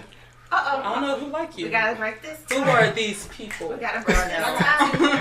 But yeah. She got two. Just get it straight. 2 likes. So I probably will push that back because I did say we were gonna see who get the most likes and everything. But anything with me is ill_Mackenzie as far as Twitter, Snapchat, Instagram and everything, and then you have this separate business page. Just to let y'all know once again, the Quarantine Radio. Instagram and Twitter. I don't even think I don't log into the Twitter. Somebody else handles that. So I'm not the only one. So if you want to directly contact with me, it's better if you contact the ill_Mackenzie, the Quarantine Radio, and I basically handle the Quarantine Vision one. So it's Quarantine_Vision for all the photography, videography stuff on there on Instagram, Quarantine_Radio on Instagram, and Quarantine Radio one word on Twitter. So you can follow those, and then Quarantine Enterprise is the whole Facebook, the whole umbrella company thing. So that's where you will see everybody's stuff and everything, or you can just go to quarantineenterprise.com and that will direct you to everything as well, so it doesn't make it too much complicated. And I actually got to make their pages for the website too. I've been forgetting to do that. Other than that, hold up, I got the most likes. Let me put that out there. We're not tied. I don't want to put that out there. I don't want y'all thinking we tied. He just altered that. FYI, I'm leading. She got 53. That. I got 59. How do you get 59? That's rude. So what was you going to say about who got the most likes now? We'll go back to that. But yeah, make sure you go back to that. Other than that you made me lose my train of thought. What I was about to say. Look at you, Brian. Well, that's because that's what I said was more important. Anyways, oh yeah. Next Tuesday we got Swag Creator coming back on the show. I believe she's been on the show. Oh, so you know about? I know her. Yes, I love her work. So she's been on the show, I believe, 4 times, and she's always comes up here with some goodies. Which this man, he's always stressing the guests to come up here. Yes, bring us. It was goodies. disappointing you didn't bring anything. Yes. Oh my gosh, I'm sorry. Next time. Forget Brian. He can so. Okay, never that's mind. fine. Okay. Yeah, just leave. I'll try it. I'll try it. Every show he hassles the guests. Really? I don't hassle. You didn't let me know. You got to contact with him, not me. I told him if he doesn't tell our guests to let me know, and I will tell them. Because he don't like to say it. Brian held. So I will tell you. As I stated before, I'm not the only one that has access to my email. I don't have access to your email. I know somebody else does. What does that have to do with me? I'm saying that I'm not the only one that's talking to the guests. He's basically saying, "Be quiet, Brian." No, he's basically saying. Let's move on. No, we gonna finish this off camera. So yeah, so we have Swag Creator come back on the show. Last time that she was on here, there was some issues with the broadcast. I didn't get because it was all chopped up. The video, I never got to post the video up and everything, but you can actually listen to it, so you can go back to the archives and actually listen to that. But she had a mini fashion show, but I don't think we're going to be able to do that at the new location. But she says she is going to bring some of her new designs and everything. She's very unique, so we're going to have her on the show Tuesday. Next Thursday, we actually have, I believe that's the massage therapist. And my girl's actually a massage therapist too, so so I don't know if Brian was a hassle her to get a massage on the show. You definitely use one. Brian just don't worry, you can use me as your dummy to show them techniques on, because Lord knows I know. So let's get it. Other than that, I appreciate everybody that's been tuning in, even if it's just on the streams, or make sure you go to Spotify, iHeartRadio, Spreaker, and make sure you hit those likes, follows, whatever they have. I'm not sure. I know that iHeartRadio has the like, so you click the heart and everything. But make sure you hit those up. Keep up to date with us. And on YouTube, I'm behind on editing the videos. It's just a long process because these are 3-hour videos, so the rendering it takes longer. I know most of y'all don't understand that, but the rendering for the video, getting it compressed and everything takes longer. Sometimes it takes 12 hours to do it, so that's why I'm kind of behind on the videos, but I'm going to get them posted up on Facebook. I mean, not Facebook, but YouTube, so make sure you follow the YouTube page as well. Other than that, I appreciate everybody tuning in. This show has been Quarantined. We'll see y'all Tuesday. All right? Hey, this is Nola Ada, and you are now rocking with Il McKenzie right here. Yo, what up, world? It's your man 504 Detroit. You already know every Tuesday and every Thursday I'm tuned in to the hottest radio station across the land, Quarantine Radio. They put it down and they play all the hottest new music. Let's get it. It's your boy Gabe, and I want to give a big shout out to Quarantine Radio. Make sure you check them out every Tuesday and every Thursday. And thank you for supporting my new single, Down Low. I want to hear that new Sophie Wisdom on Quarantine Radio. Yo, what's up, man? It's the Kid Swift, baby. Young Swift.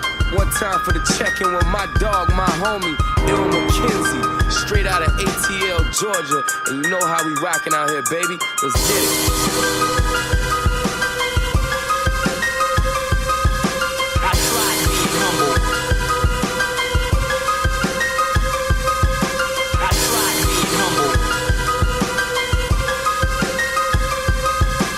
Try being humble. Humble get no respect.